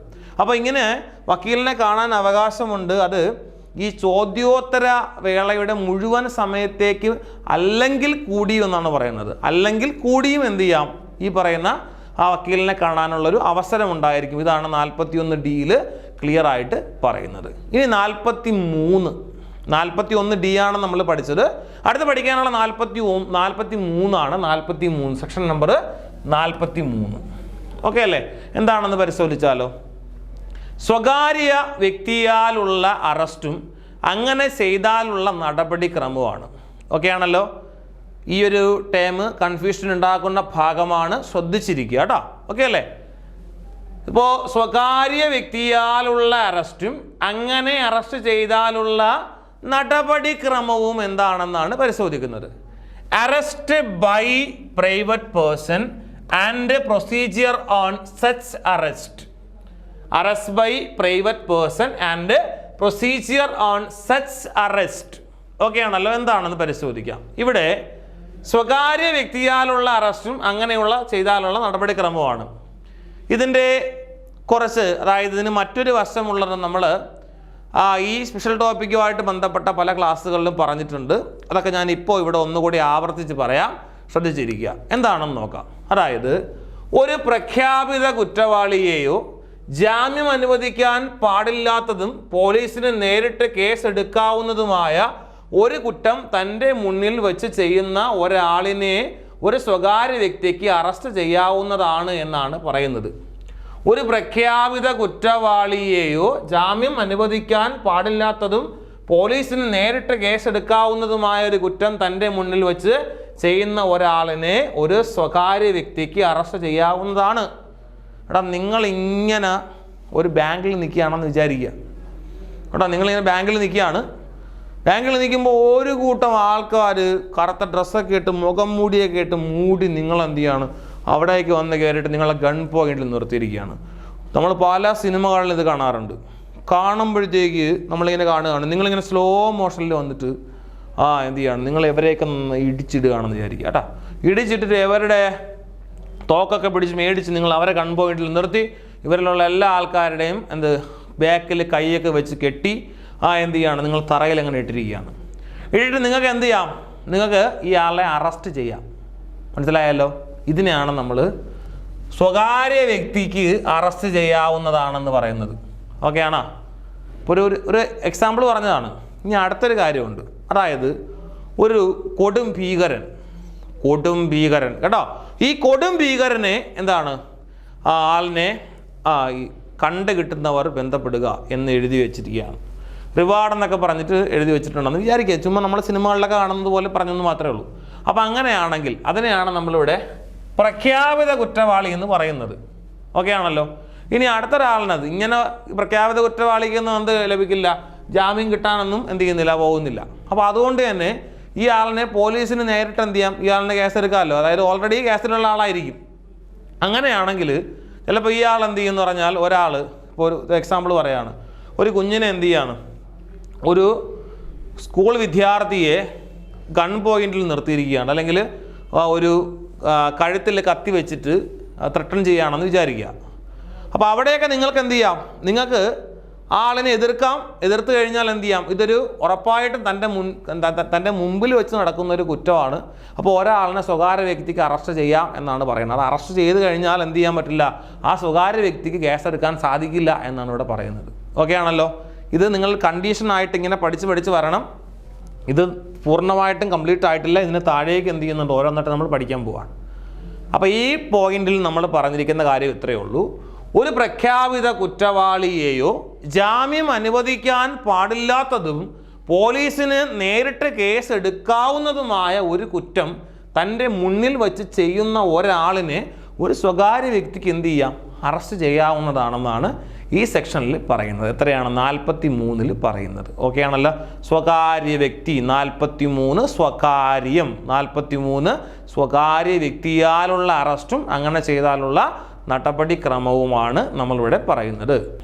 അടുത്തത്, ഇപ്രകാരം അറസ്റ്റ് ചെയ്യുന്ന പ്രതിയെ എത്രയും വേഗം അടുത്തുള്ള പോലീസ് സ്റ്റേഷനിൽ ഹാജരാക്കേണ്ടതാണ്. അതായത് നിങ്ങൾ അറസ്റ്റ് ചെയ്തെന്ന് വിചാരിക്കുക, സ്വകാര്യ വ്യക്തി അറസ്റ്റ് ചെയ്തു, അതിനുശേഷം എന്ത് ചെയ്യുക, ഈ ആളിനെ എന്ത് ചെയ്യുക, അടുത്തുള്ള പോലീസ് സ്റ്റേഷനിൽ ഹാജരാക്കേണ്ടതാണ്, കഴിഞ്ഞിട്ടില്ല.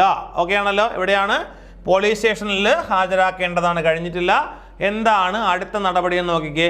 അങ്ങനെയാണെങ്കിൽ വാറണ്ട് ഇല്ലാതെ അറസ്റ്റ് ചെയ്യാവുന്ന കുറ്റമാണ് പ്രതി ചെയ്തതെങ്കിൽ പോലീസ് ഉദ്യോഗസ്ഥന് അയാളെ വീണ്ടും എന്ത് ചെയ്യാം, അറസ്റ്റ് ചെയ്യാവുന്നതാണ്. വീണ്ടും എന്ത് ചെയ്യാം, അറസ്റ്റ് ചെയ്യാവുന്നതാണ്. വാറണ്ട് ഇല്ലാത്ത അറസ്റ്റ് ചെയ്യുന്ന കുറ്റമാണെങ്കിൽ എന്ത് ചെയ്യാം, ഇതിനെ വീണ്ടും ഇദ്ദേഹത്തിന്, ഈ പോലീസ് ഉദ്യോഗസ്ഥന് ഈ കുറ്റവാളിയെ എന്ത് ചെയ്യാം, വീണ്ടും അറസ്റ്റ് ചെയ്യാം. അത് മിക്കവാറും അങ്ങനെയായിരിക്കും കേട്ടോ. കാരണം വേറെ ഒന്നുമല്ല, വാറണ്ട് ഇല്ലാതെ ആയിരിക്കുമല്ലോ മിക്കവാറും ഈ അറസ്റ്റ് നടക്കുന്നത്.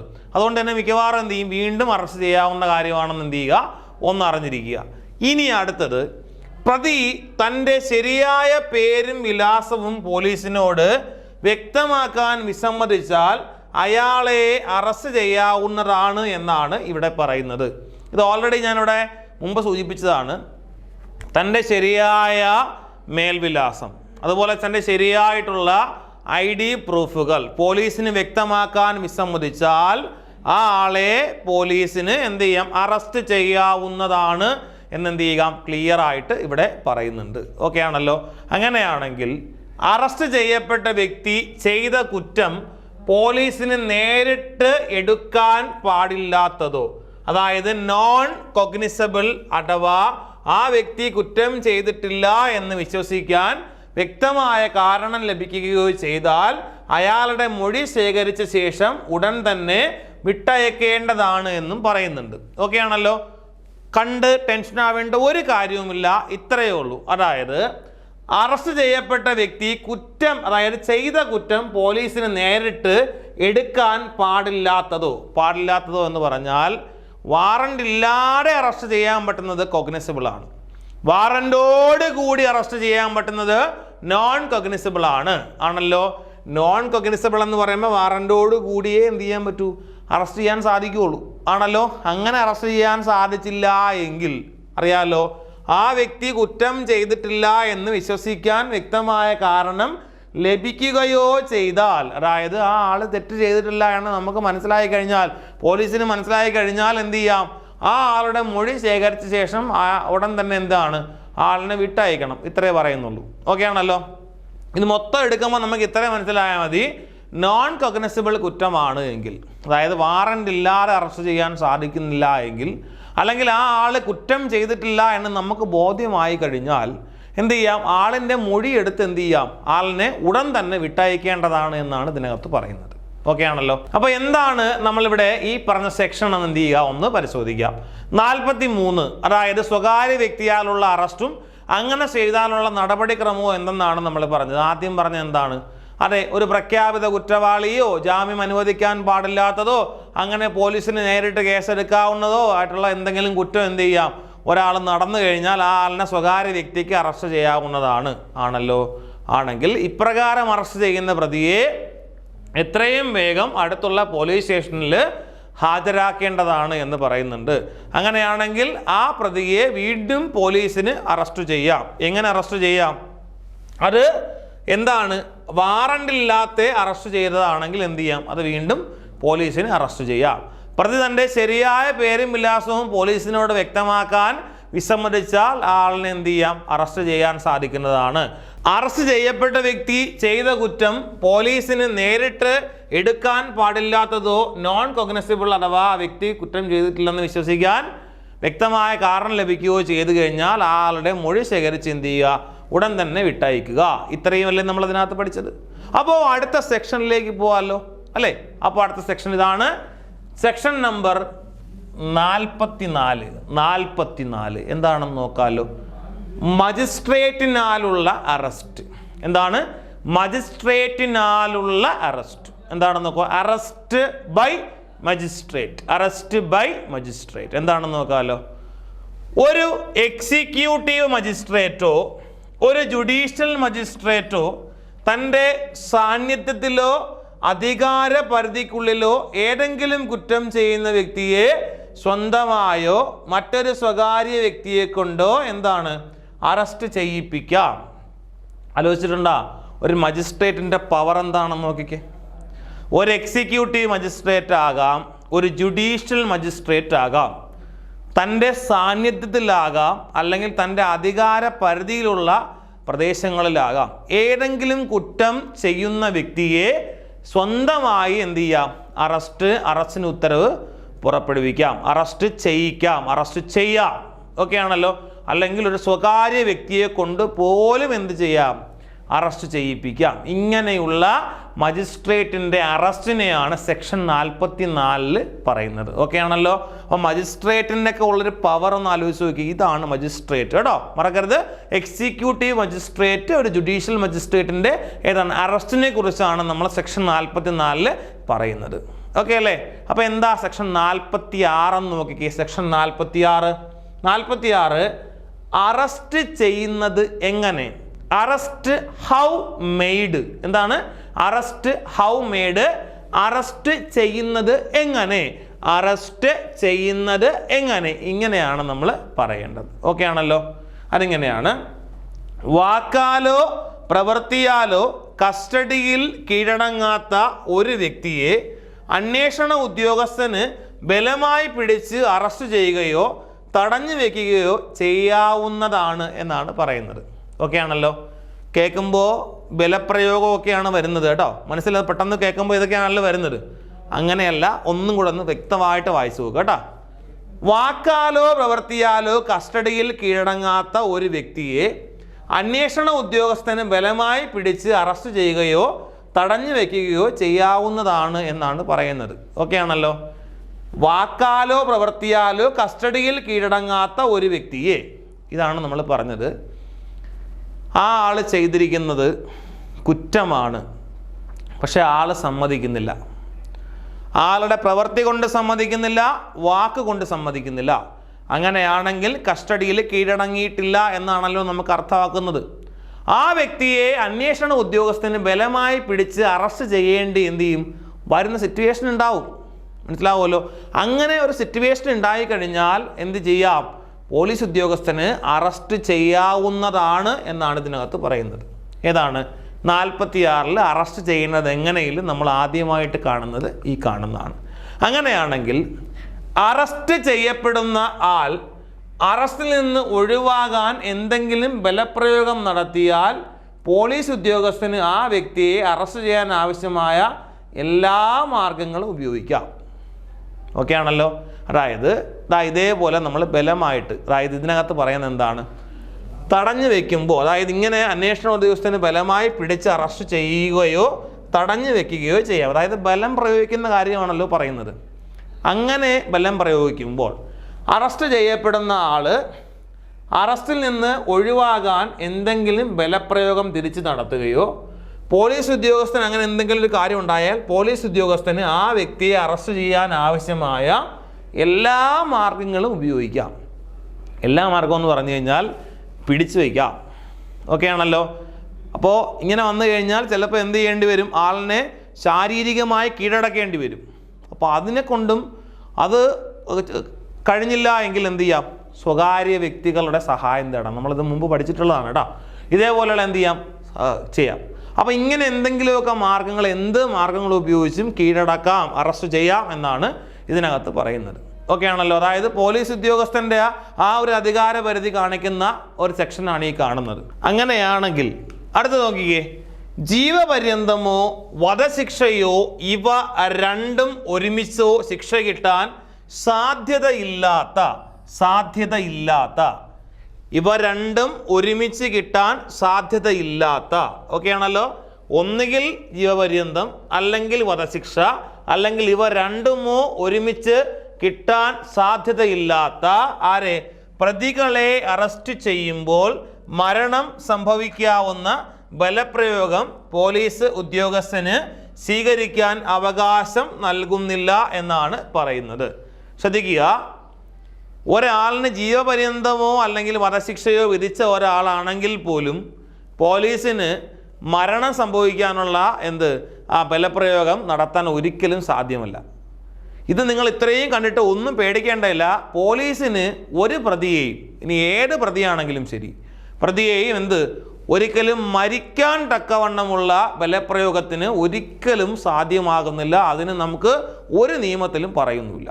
പക്ഷെ ഇവിടെ പറയുന്നത് എന്താണെന്ന്, അതായത് ജീവപര്യന്തമോ വധശിക്ഷയോ അല്ലെങ്കിൽ ഇവ രണ്ടുമോ ലഭിക്കാൻ സാധ്യതയില്ലാത്ത പ്രതികളെ എന്ത് ചെയ്യരുത്, ഒരു കാരണവശാലും ബലപ്രയോഗം നടത്താൻ പാടില്ല എന്ന് പോലീസ് ഉദ്യോഗസ്ഥരോട് ക്ലിയർ ആയിട്ട് പറയുന്നുണ്ട്. അതാണ് ഈ പറയുന്ന സെക്ഷനിൽ വരുന്ന ഒരു ഭാഗം.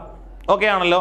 അങ്ങനെയാണെങ്കിൽ അടുത്തതാണ്, സൂര്യോദയത്തിന് മുമ്പോ അതിന് ശേഷമോ ഒരു സ്ത്രീയെ അറസ്റ്റ് ചെയ്യാൻ പാടില്ലാത്തതും. ഓക്കെ, അപ്പോൾ അതിനെ എക്സ്പ്ലെയിൻ ചെയ്തിട്ട് പോകാമല്ലോ. നിങ്ങളെന്ന് പറയുന്ന പോലീസ് ഒരു കാരണവശാലും സൂര്യോദയത്തിന് മുൻപോ, അതായത് സൂര്യൻ ഉദിക്കുന്നതിന് മുൻപോ അതിന് ശേഷമോ, അതായത് രാത്രിയോ വൈകുന്നേരങ്ങൾക്ക് അതിന് ശേഷമോ ഒരു സ്ത്രീയെ അറസ്റ്റ് ചെയ്യാൻ പാടില്ല ആണല്ലോ. അങ്ങനെ എല്ലാ കേസുകളിലും നമുക്ക് പറയാൻ സാധിക്കില്ല. അതുകൊണ്ട് പറയാണ്, അത്തരം അസാധാരണ സാഹചര്യത്തിൽ, അതായത് ഇങ്ങനെ അറസ്റ്റ് ചെയ്തേ മതിയാകൂ, ഒരു സ്ത്രീയെ അറസ്റ്റ് ചെയ്യേണ്ട സിറ്റുവേഷൻസ് ഒരുപാട് വരാമല്ലോ. അങ്ങനെ വന്നു കഴിഞ്ഞാൽ അസാധാരണ ആ സാഹചര്യത്തിൽ അറസ്റ്റിന് മുന്നോടിയായിട്ട് ഒന്നാം ക്ലാസ് ജുഡീഷ്യൽ മജിസ്ട്രേറ്റിൽ നിന്നും അനുമതി വാങ്ങേണ്ടതാണ്. ആണല്ലോ, മറക്കരുത്. ഓക്കെ ആണല്ലോ, മറക്കരുത്. അങ്ങനെയാണെങ്കിൽ പറഞ്ഞത് ഇങ്ങനെയാണ്, അറസ്റ്റ് ചെയ്യാൻ, അതായത് സെക്ഷൻ 46 പറഞ്ഞത് ഇങ്ങനെയാണ്, അറസ്റ്റ് ചെയ്യുന്നത് എങ്ങനെയെന്നാണ് പറഞ്ഞത്. അറസ്റ്റ് ഹൗ മെയ്ഡ് എന്നാണ് പറഞ്ഞത്. അറിയാമല്ലോ, വാക്കാലോ പ്രവൃത്തിയാലോ കസ്റ്റഡിയിൽ കീഴടങ്ങാത്ത ഒരു വ്യക്തിയെ അന്വേഷണ ഉദ്യോഗസ്ഥന് ബലമായി പിടിച്ചെന്ത് ചെയ്യാം, അറസ്റ്റ് ചെയ്യാം, തടഞ്ഞു വെക്കുക ഒക്കെ ചെയ്യാമെന്ന് നമ്മൾ പറഞ്ഞിട്ടുണ്ട്. അങ്ങനെയാണെങ്കിൽ എന്ത് ചെയ്യാം, ആവശ്യമായിട്ടുള്ള എല്ലാ മാർഗങ്ങളും ഉപയോഗിക്കാം. അതായത് പോലീസ് ഉദ്യോഗസ്ഥൻ വ്യക്തി അറസ്റ്റ് ചെയ്യാൻ, ഈ ആൾ അറസ്റ്റിൽ നിന്ന് ഒഴിവാകാൻ എന്തെങ്കിലും ശ്രമം നടത്തിക്കഴിഞ്ഞാൽ എന്ത് ചെയ്യാം, ബലമായിട്ട് ഉപയോഗിക്കാം. പക്ഷേ എന്താണ് പറഞ്ഞത്, ജീവപര്യന്തമോ വധശിക്ഷയോ ഇവ രണ്ടുമോ ഒരുമിച്ച് ശിക്ഷ കിട്ടാൻ സാധ്യതയില്ലാത്ത അറസ്റ്റ് ആണെങ്കിൽ, അല്ലെങ്കിൽ അങ്ങനെയുള്ള പ്രതികളാണെങ്കിൽ മരണം സംഭവിക്കാവുന്ന ബലപ്രയോഗം പോലീസ് ഉദ്യോഗസ്ഥന് സ്വീകരിക്കാൻ അവകാശം നൽകുന്നില്ല എന്നും എന്ത് ചെയ്യുന്നുണ്ട്, ഇതിനകത്ത് പറയുന്നുണ്ട്. അങ്ങനെയാണെങ്കിൽ അടുത്ത സ്ത്രീകളുടെ കാര്യമാണ് നമ്മൾ പറഞ്ഞത്. സൂര്യോദയത്തിന് മുൻപോ അതിനുശേഷമോ ഒരു സ്ത്രീയെ അറസ്റ്റ് ചെയ്യാൻ പാടില്ല. എന്താണ്? പാടില്ല. ഓക്കെ ആണല്ലോ. അത്തരം അസാധാരണ സാഹചര്യത്തിൽ അറസ്റ്റിന് മുന്നോടിയായി ഒന്നാം ക്ലാസ് ജുഡീഷ്യൽ മജിസ്ട്രേറ്റിൽ നിന്നും അനുമതി വാങ്ങേണ്ടതാണ് എന്നാണ് ഇതിനകത്ത് പറയുന്നത്. ഓക്കെ ആണല്ലോ. ഇതാണ് നമ്മൾ സെക്ഷൻ 46 പറഞ്ഞത്. അടുത്തതായി സെക്ഷൻ 50. ശ്രദ്ധിക്കുക, എന്താണ് 50 പറയുന്നത്? അറസ്റ്റ് ചെയ്യപ്പെടുന്ന ആളെ അറസ്റ്റിനുള്ള കാരണങ്ങളും ജാമ്യത്തിനുള്ള അവകാശവും അറിയിക്കണം എന്നാണ് പറയുന്നത്. അതായത് person arrested to be informed of grounds of arrest and of right to bail ആണല്ലോ. അതായത് ജാമ്യത്തിനുള്ള അവകാശം, അറസ്റ്റിനുള്ള കാരണം, ഇത് നമ്മൾ എന്ത് ചെയ്യണം, അറസ്റ്റ് ചെയ്യപ്പെടുന്ന ആളിനെ പോലീസ് വ്യക്തമായി എന്ത് ചെയ്യണം, അറിയിക്കണം. എന്ത് ചെയ്യണം? അറിയിക്കണം. ഏതാണ്? 50 അറിയിക്കണം. സെക്ഷൻ 50 അറിയിക്കണം. വേണ്ടേ? അപ്പോൾ എന്തൊക്കെയാണെന്ന് പരിശോധിക്കാം. വാറണ്ട് ഇല്ലാതെ അറസ്റ്റ് ചെയ്യുന്ന വ്യക്തിയോട് അയാളെ ഏത് കുറ്റത്തിനാണ് സംശയിക്കുന്നതെന്നും ആ കുറ്റത്തിൻ്റെ പൂർണ്ണ വിവരങ്ങളും അറസ്റ്റിനുമുള്ള മറ്റ് കാരണങ്ങളും അയാളോട് അറിയിക്കേണ്ടതുമാണ്. ഇത്രയേ ഉള്ളൂ. അതായത് വാറണ്ട് ഇല്ലാതെയുള്ള അറസ്റ്റ് ആണെങ്കിൽ ആ ആളിനോട് പറയുക ഏത് കുറ്റത്തിനാണ് ആളിനെ അറസ്റ്റ് ചെയ്തിരിക്കുന്നത്. അത് മാത്രമല്ല ആ അറസ്റ്റുമായി ബന്ധപ്പെട്ട എല്ലാ കാര്യങ്ങളും അറിയിക്കുക. എന്തിന് അറസ്റ്റ് ചെയ്തു, അങ്ങനെയാണെങ്കിൽ ഈ അറസ്റ്റ് ഉണ്ടായിരിക്കുന്നത് ഏത് വകുപ്പ് പ്രകാരമാണ്, എന്തൊക്കെ ശിക്ഷ ലഭിക്കാം, ഇങ്ങനെയുള്ള കാര്യങ്ങളെക്കുറിച്ച് പൂർണ്ണമായ അറിവ് പ്രതി എന്ന് ഉദ്ദേശിക്കുന്ന ആളിനെ എന്ത് ചെയ്യുക, പോലീസ് പറയുക. അത് മാത്രമല്ല കുറ്റത്തിൻ്റെ പൂർണ്ണ വിവരങ്ങളും അറസ്റ്റിനുള്ള മറ്റ് കാരണങ്ങളും അയാളോട് ഡീറ്റെയിൽഡ് ആയിട്ട് എന്ത് ചെയ്യണം, പറയേണ്ട കാര്യം ഉണ്ട് എന്നുള്ളത് എന്ത് ചെയ്യണം, ഒരു അവകാശമാണ് എന്നുള്ളത് അറിഞ്ഞിരിക്കുക. ശ്രദ്ധിക്കുക, അങ്ങനെയാണെങ്കിൽ ജാമ്യമില്ലാ കുറ്റം ചുമത്തപ്പെട്ട ഒരു വ്യക്തിയല്ലാതെ മറ്റാരെയെങ്കിലും ഒരു പോലീസ് ഉദ്യോഗസ്ഥൻ അറസ്റ്റ് ചെയ്താൽ അയാൾക്ക് ജാമ്യം ലഭിക്കാൻ അർഹതയുണ്ടെന്നും അയാൾക്ക് വേണ്ടി ജാമ്യം നൽകണമെന്നും അല്ലെങ്കിൽ നൽകാമെന്നും അറസ്റ്റ് ചെയ്യപ്പെട്ട വ്യക്തിയെ അറസ്റ്റ് ചെയ്ത പോലീസ് ഉദ്യോഗസ്ഥൻ അറിയിക്കണമെന്നാണ്. അതായത് ജാമ്യമില്ലാ കുറ്റം ചുമത്തപ്പെട്ട ഒരു വ്യക്തി അല്ലാതെ, ജാമ്യമില്ലാ കുറ്റമെന്ന് പറഞ്ഞു കഴിഞ്ഞാൽ അതായത് ജാമ്യം ഒരു കാരണവശാലും കൊടുക്കാൻ കഴിയില്ലല്ലോ. അപ്പോൾ അല്ലാത്ത കുറ്റത്തിനെല്ലാം ജാമ്യം കിട്ടുമല്ലോ. കിട്ടുമെങ്കിൽ നിങ്ങൾ ഈ ആളോട്, അതായത് അറസ്റ്റ് ചെയ്ത ആളിനോട് പറയണം, താങ്കൾക്ക് ജാമ്യം കിട്ടാനുള്ള എല്ലാ വകുപ്പുകളും ഉണ്ട്, അതുകൊണ്ട് താങ്കൾക്ക് എന്ത് നൽകാം, ജാമ്യം നൽകാം എന്ന് അറസ്റ്റ് ചെയ്യപ്പെട്ട ആളിനോട് പോലീസുകാരൻ എന്ത് ചെയ്യണം, പറഞ്ഞിരിക്കണം എന്നാണ് ഇതിനകത്ത് ക്ലിയറായി പറയുന്നത്. ആണല്ലോ. അപ്പോൾ എന്താണ് പറഞ്ഞിരിക്കുന്നതെന്ന് പറഞ്ഞിട്ടുണ്ട്. ഒന്നുകൂടെ പറയാണ്. സെക്ഷൻ 50 പറയുന്നത് അറസ്റ്റ് ചെയ്യപ്പെടുന്ന ആളെ അറസ്റ്റിനുള്ള കാരണങ്ങളും ജാമ്യത്തിനുള്ള അവകാശവും അറിയിക്കണമെന്നാണ്.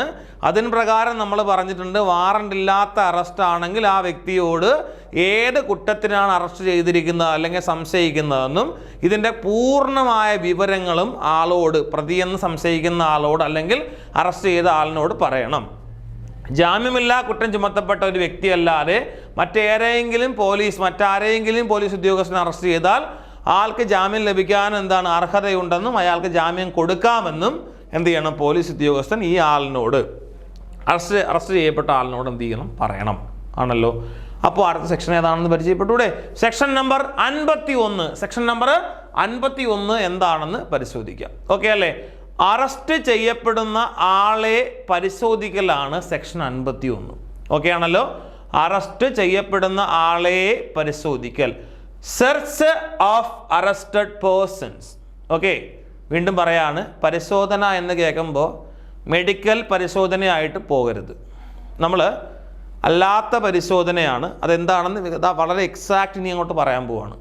അറസ്റ്റ് ചെയ്യപ്പെടുന്ന ആളെ പരിശോധിക്കലാണ് 51ാമത്തെ CRPCയിൽ പറയുന്ന സെക്ഷനിൽ കേട്ടോ. അപ്പോൾ എന്താണെന്ന് പരിശോധിക്കാം. അറസ്റ്റ് ചെയ്ത ആളിനെ ദേഹപരിശോധന നടത്തേണ്ടതും അയാൾക്ക് അത്യാവശ്യത്തിന് വേണ്ട വസ്ത്രം ഒഴികെ മറ്റെല്ലാ സാധനങ്ങളും സുരക്ഷിതമായി കസ്റ്റഡിയിൽ വയ്ക്കേണ്ടതാണ് എന്നാണ് പറയുന്നത്. അതായത് അറസ്റ്റ് ചെയ്ത ആളിനെ ദേഹപരിശോധന നടത്തേണ്ടതും അയാൾക്ക് അത്യാവശ്യത്തിന് വേണ്ട വസ്ത്രം ഒഴികെ മറ്റെല്ലാ സാധനങ്ങളും സുരക്ഷിതമായി കസ്റ്റഡിയിൽ വയ്ക്കേണ്ടതുമാണ് ആണല്ലോ. അപ്പോൾ ഒരാളിനെ നമ്മൾ എന്ത് ചെയ്യാണ്, നമ്മൾ ദേഹപരിശോധന നടത്തുകയാണെന്ന് വിചാരിക്കുക. അപ്പോൾ അറസ്റ്റ് ചെയ്ത ആളിനെ ദേഹപരിശോധന നടത്തിയിട്ടെന്ന് പറഞ്ഞാൽ കംപ്ലീറ്റ് നടത്തുകയാണ്. അതായത് ആളിൻ്റെ കയ്യിൽ എന്തെങ്കിലും ചെറിയ ആയുധങ്ങളോ മറ്റോ ഉണ്ടോ, അല്ലെങ്കിൽ ആളിന് എന്തെങ്കിലും വേറെ ശാരീരിക ബുദ്ധിമുട്ടുകൾ എന്തെങ്കിലും ഉണ്ടോ, അങ്ങനെയുള്ള കാര്യങ്ങളൊക്കെ നമ്മൾ ഈ കൂട്ടത്തിലൂടെയാണ് നോക്കുന്നത്. അങ്ങനെ നോക്കുമ്പോഴത്തേക്ക് അയാൾക്ക് അത്യാവശ്യത്തിനുള്ള, അതായത് അദ്ദേഹത്തിന് ആവശ്യമുള്ള ഡ്രസ്സ് മാത്രമേ എന്ത് ചെയ്യാവൂ, അതിനകത്ത് നൽകാവൂ. അത് മാത്രമല്ല, അത് ആവശ്യത്തിൽ കൂടുതൽ ഡ്രസ്സ് നൽകി കഴിഞ്ഞാൽ അത് പിന്നീട് ആത്മഹത്യ പോലുള്ള പ്രശ്നങ്ങളിലേക്കും വഴിമാറും എന്നുള്ളത് കൊണ്ടുകൂടിയാണ് അവർ അങ്ങനെ പറയുന്നത്. അതുകൊണ്ട് തന്നെ എല്ലാ സാധനങ്ങളും സുരക്ഷിതമായിട്ട് കസ്റ്റഡിയിൽ വെക്കാറുണ്ട്. ഓക്കെ, നമ്മൾ പല സിനിമകളിലും അത് കാണാറുണ്ട് അല്ലേ? കസ്റ്റഡിയിൽ നിന്നൊക്കെ വിടുമ്പോഴത്തേക്ക് ഡ്രസ്സൊക്കെ എടുത്തുകൊണ്ട് കൊടുക്കുന്നത് നമ്മൾ കാണാറുണ്ട്. കാരണം എന്താണ്, അവർക്ക് പ്രൊസീജിയറാണ്, ഇത് കറക്റ്റ് പ്രൊസീജിയറാണ്. നമ്മൾ CRPCയിലെ എക്സാക്റ്റ് പ്രൊസീജിയറാണ് ഇതിനകത്ത് ഫോളോ ചെയ്യുന്നത്. അപ്പം മറക്കണ്ട, അറസ്റ്റ് ചെയ്ത ആളിനെ ദേഹപരിശോധന നടത്തേണ്ടതും അയാൾക്ക് അത്യാവശ്യത്തിന് വേണ്ട വസ്ത്രം ഒഴികെ ബാക്കിയുള്ള എല്ലാ സാധനങ്ങളും, അതായത് ആളിൻ്റെ കയ്യിലുള്ള ഇപ്പോൾ വാച്ച് ഉണ്ടാകാം, മോതിരം, മാല, ഇങ്ങനെയുള്ള എന്താണെങ്കിലും ശരി, ഇതെല്ലാം എന്ത് ചെയ്യാം, അദ്ദേഹത്തിന് മാറ്റി തന്നെ വെച്ചിരിക്കണമെന്നാണ് പറയപ്പെടുന്നത്. അതായത് കസ്റ്റഡിയിൽ സൂക്ഷിക്കേണ്ടതാണ് എന്നാണ് പറയുന്നത്. അങ്ങനെയാണെങ്കിൽ ഇതുകൂടെ ഒന്ന് ശ്രദ്ധിച്ചേ. അതായത് പോലീസ് ഉദ്യോഗസ്ഥൻ പ്രതിയിൽ നിന്ന് പിടിച്ചെടുത്തിട്ടുള്ളതും കൈവശത്തിലെടുത്തതുമായ സാധനങ്ങളുടെ ഒരു രസീത് പ്രതിക്ക് നൽകേണ്ടതാണ്. ഇങ്ങനെ പിടിച്ചെടുക്കുന്ന സാധനങ്ങൾ എന്തൊക്കെയാണ് പിടിച്ചെടുത്തത്, അല്ലെങ്കിൽ എന്താണ് പ്രതിയുടെ ഭാഗമായി ഉണ്ടായിരുന്നത്, റെസിപ്റ്റ് എന്ത് ചെയ്യുക, അത് പ്രതിക്ക് തന്നെ കൊടുക്കുക. അതായത് എക്സാമ്പിൾ പറഞ്ഞാൽ, പ്രതി ഇതെല്ലാം കഴിഞ്ഞിട്ട് പറയുകയാണ്, എൻ്റെ കയ്യിൽ ഇതിനേക്കാൾ കൂടുതൽ കാശ് ഉണ്ടായിരുന്നു, എൻ്റെ കയ്യിൽ ഇതിലൊരു സ്വർണ്ണമാല ഉണ്ടായിരുന്നു എന്നൊക്കെ പറഞ്ഞു കഴിഞ്ഞാൽ ആകെ എന്താവും, ആകെ പ്രശ്നമാവുമല്ലോ. അപ്പോൾ അതുകൊണ്ടാണ് എന്ത് ചെയ്യുന്നത്, ഇങ്ങനെയുള്ള കാര്യങ്ങൾ ഇവിടെ ഉണ്ടാവുന്നത്. റെസിപ്റ്റ് കൊടുക്കാൻ പറയുന്നത്, രസീത് കൊടുക്കണം. ആർക്ക് കൊടുക്കണം? പോലീസുകാർ ഇന്ന സാധനങ്ങൾ ഉണ്ടായിരുന്നു എന്ന് പറഞ്ഞിട്ട് ഒരു റെസിപ്റ്റ് ആർക്ക് കൊടുക്കണം? പ്രതിക്ക് കൊടുക്കണം. അപ്പോൾ പ്രതി അവിടെ നിന്ന് പോകുമ്പോഴോ അല്ലെങ്കിൽ റിലീസാവുന്ന സമയത്ത് എന്ത് ചെയ്യണം, ഇത് അതേപോലെ സാധനങ്ങൾ ഉൾപ്പെടെ എന്ത് ചെയ്യണം, കൊടുക്കാം. ഇങ്ങനെയാണ് ഇവിടുത്തെ ഒരു പ്രൊസീജിയർ പറയുന്നത്. പഠിക്കുന്നത് CRPC ആണെന്നുള്ളത് എന്ത് ചെയ്യണം, ഓർമ്മിക്കുക. പ്രൊസീജിയറാണ് നമ്മൾ പഠിച്ചുകൊണ്ടിരിക്കുന്നത്. ഓക്കെ അല്ലേ? അങ്ങനെയാണെങ്കിൽ സ്ത്രീകളെ ദേഹപരിശോധന നടത്തുന്നതിന് എന്താ യോഗ്യമായ രീതിയിൽ മറ്റൊരു സ്ത്രീ ആയിരിക്കണം അത് നടത്തേണ്ടത്. ഓക്കെ ആണല്ലോ? സ്ത്രീ ആയിരിക്കണം. അതായത് മിക്കവാറും വനിതാ പോലീസ് തന്നെ ഉണ്ടാവും. വനിതാ പോലീസ് ഇല്ല എങ്കിൽ ഒരു സ്വകാര്യ വ്യക്തിയുടെ സഹായം ആർക്ക്, അതൊരു യോഗ്യയായ രീതിയിൽ മറ്റൊരു സ്ത്രീ നടത്തണം എന്നുള്ളത് അതെന്ത് ചെയ്യും, പോലീസ് അടുത്തൊരാളിനെ എന്ത് ചെയ്യും, അതുമായിട്ട് ബന്ധപ്പെട്ട് എന്ത് ചെയ്യും, പരിശോധിക്കാറാണ് ചെയ്യുന്നത്. അപ്പോൾ സ്ത്രീകളെ ദേഹപരിശോധന നടത്തുന്നത് യോഗ്യമായ രീതിയിൽ മറ്റൊരു സ്ത്രീ തന്നെ ആയിരിക്കണമെന്ന് ക്ലിയർ ആയിട്ട് എന്ത് ചെയ്യുന്നുണ്ട്, CRPCയിൽ പറയുന്നുണ്ട്. ഓക്കെ അല്ലേ? അങ്ങനെയാണെങ്കിൽ നമ്മളിവിടെ പറഞ്ഞ കാര്യങ്ങൾ എന്തൊക്കെയാണ് നമ്മൾ ചെക്ക് ചെയ്ത് നോക്കിയാൽ, 51 അറസ്റ്റ് ചെയ്യപ്പെടുന്ന ആളെ പരിശോധിക്കലാണ്. അങ്ങനെയാണെങ്കിൽ നമ്മൾ പറഞ്ഞിരുന്നു, അറസ്റ്റ് ചെയ്ത ആളിനെ എന്ത് ചെയ്യും, ദേഹപരിശോധന നടത്തേണ്ടതും അയാൾക്ക് ആവശ്യമായിട്ടുള്ള വസ്ത്രം ഒഴികെ ബാക്കി എല്ലാം എന്താണ്, സുരക്ഷിതമായിട്ട് കസ്റ്റഡിയിൽ മേടിക്കേണ്ടതുമാണ്. അങ്ങനെ മേടിച്ചു കഴിഞ്ഞാൽ അതിന് എന്ത് കൊടുക്കണം, റെസിപ്റ്റ് കൊടുക്കണമെന്ന് നമ്മൾ പറഞ്ഞിട്ടുണ്ട്. അങ്ങനെയാണെങ്കിൽ പറഞ്ഞെന്താണ്, സ്ത്രീകളെ ദേഹ പരിശോധന നടത്തുമ്പോഴത്തേക്ക് യോഗ്യമായ രീതിയിൽ മറ്റൊരു സ്ത്രീ തന്നെ ആയിരിക്കണം എന്ത് പരിശോധിക്കേണ്ടതെന്ന് എന്ത് ചെയ്യുന്നുണ്ട്, പറയുന്നുണ്ട്. ഓക്കെ അല്ലേ? സെക്ഷൻ അടുത്തത് പരിചയപ്പെടാൻ പോകുന്നു 53. സെക്ഷൻ 53 എന്താണെന്ന് നോക്കാമല്ലോ. എന്താണ് സെക്ഷൻ 53? പോലീസ് ഉദ്യോഗസ്ഥൻ്റെ അപേക്ഷയിന്മേൽ പ്രതിയെ ചികിത്സകൻ പരിശോധിക്കുന്നതിനെയാണ് നമ്മൾ സെക്ഷൻ 53 പറയുന്നത്. എടാ ഇത് ക്ലിയർ ആയി നിങ്ങൾ കേൾക്കുക. ഞാനിവിടെ പറഞ്ഞ പോയിന്റ് മറക്കരുത്. പോലീസ് ഉദ്യോഗസ്ഥൻ്റെ അപേക്ഷയിന്മേൽ പ്രതിയെ ചികിത്സകൻ പരിശോധിക്കുന്നത്. മനസ്സിലായല്ലോ? പോലീസ് ഉദ്യോഗസ്ഥൻ അപേക്ഷ കൊടുക്കുന്നതിൻ്റെ അടിസ്ഥാനത്തിൽ പ്രതിയെ ചികിത്സകൻ എന്ന് പറഞ്ഞാൽ ഡോക്ടർ പരിശോധിക്കുന്നത് എന്താണ്. അപ്പോൾ ഇതെന്താണെന്ന് എക്സാക്റ്റ് നോക്കുക. നോക്കിയിട്ട്, കാരണം അടുത്ത സെക്ഷനും ഈ സെക്ഷനിൽ തന്നെ വരുന്ന അടുത്ത ഭാഗം കൂടെ പറയുമ്പോൾ മാറിപ്പോകരുത് കേട്ടോ. നമുക്ക് വീണ്ടും പറഞ്ഞ് കൺഫ്യൂഷൻ ഒഴിവാക്കാം. ഓക്കെ, നോക്കിക്കേ. അറസ്റ്റ് ചെയ്ത പ്രതിയെ ആവശ്യമെങ്കിൽ സബ് ഇൻസ്പെക്ടറുടെ റാങ്കിൽ കുറയാത്ത ഉദ്യോഗസ്ഥൻ്റെ അപേക്ഷ പ്രകാരം ഒരു മെഡിക്കൽ ഓഫീസറെ, അതായത് ഡോക്ടറെ കൊണ്ട് പരിശോധന നടത്തേണ്ടതാണ് എന്നാണ് പറയുന്നത്. അറസ്റ്റ് ചെയ്ത പ്രതിയെ ആവശ്യമെങ്കിൽ സബ് ഇൻസ്പെക്ടറുടെ റാങ്കിൽ കുറയാത്ത ഉദ്യോഗസ്ഥൻ്റെ അപേക്ഷ പ്രകാരം ഒരു മെഡിക്കൽ ഓഫീസർ ഡോക്ടറെ കൊണ്ട് പരിശോധന നടത്തേണ്ടതാണ് എന്നാണ്. ഒരു മെഡിക്കൽ എടുക്കാൻ പോകുമ്പോൾ എന്താണ്, അവിടെ ഒരു SI ഉണ്ടാവണം എന്നാണ് പറയുന്നത്. ഓക്കെ ആണല്ലോ, മറക്കരുത്. SIയിൽ കുറയാത്ത ഉദ്യോഗസ്ഥൻ്റെ അപേക്ഷ പ്രകാരമേ മെഡിക്കൽ ഓഫീസർ എന്ത് ചെയ്യാറുള്ളൂ, സാധാരണ മെഡിക്കൽ എടുക്കാറുള്ളൂ. ഓക്കെ ആണല്ലോ. അങ്ങനെയാണെങ്കിൽ അടുത്ത് നോക്കിക്കേ, സ്ത്രീയാണ് പരിശോധിക്കേണ്ടതെങ്കിൽ അത് ഒരു ലേഡി ഡോക്ടറെ കൊണ്ട് മാത്രമേ പരിശോധിപ്പിക്കേണ്ടതാണെന്നും പറയുന്നുണ്ട്. ഓക്കെ ആണല്ലോ. മെഡിക്കൽ എടുക്കേണ്ടത് സ്ത്രീയാണെങ്കിൽ അതൊരു ലേഡി ഡോക്ടർ ആയിരിക്കണമെന്നും പറയുന്നുണ്ട്. ഇതൊക്കെ നമുക്ക് അറിയാവുന്ന കാര്യങ്ങളാണ് അല്ലേ. അടുത്തതായി സെക്ഷൻ 54. ഇത്രയാണ് 54. 54 മെഡിക്കൽ ഓഫീസർ പരിശോധിക്കുന്നത് എന്നാണ് പറയുന്നത്. ഞാൻ പറഞ്ഞു 54 മെഡിക്കൽ ഓഫീസർ പരിശോധിക്കുന്നത്. മെഡിക്കൽ ഓഫീസർ പരിശോധിക്കുന്നത് examination of arrested person by medical officer എന്നാണ്. അതായത് ഏതൊരാളെയും അറസ്റ്റ് ചെയ്യുമ്പോൾ ഒരു മെഡിക്കൽ ഓഫീസറോ രജിസ്റ്റേർഡ് ഡോക്ടറോ അയാളെ പരിശോധിക്കേണ്ടതാണ്. സ്ത്രീയാണെങ്കിൽ വനിതാ മെഡിക്കൽ ഓഫീസർ വേണം പരിശോധന നടത്തേണ്ടത്. ഇത് തന്നെയല്ലേ നമ്മൾ നേരത്തെ എവിടെ പഠിച്ചത്, 53 പഠിച്ചത്.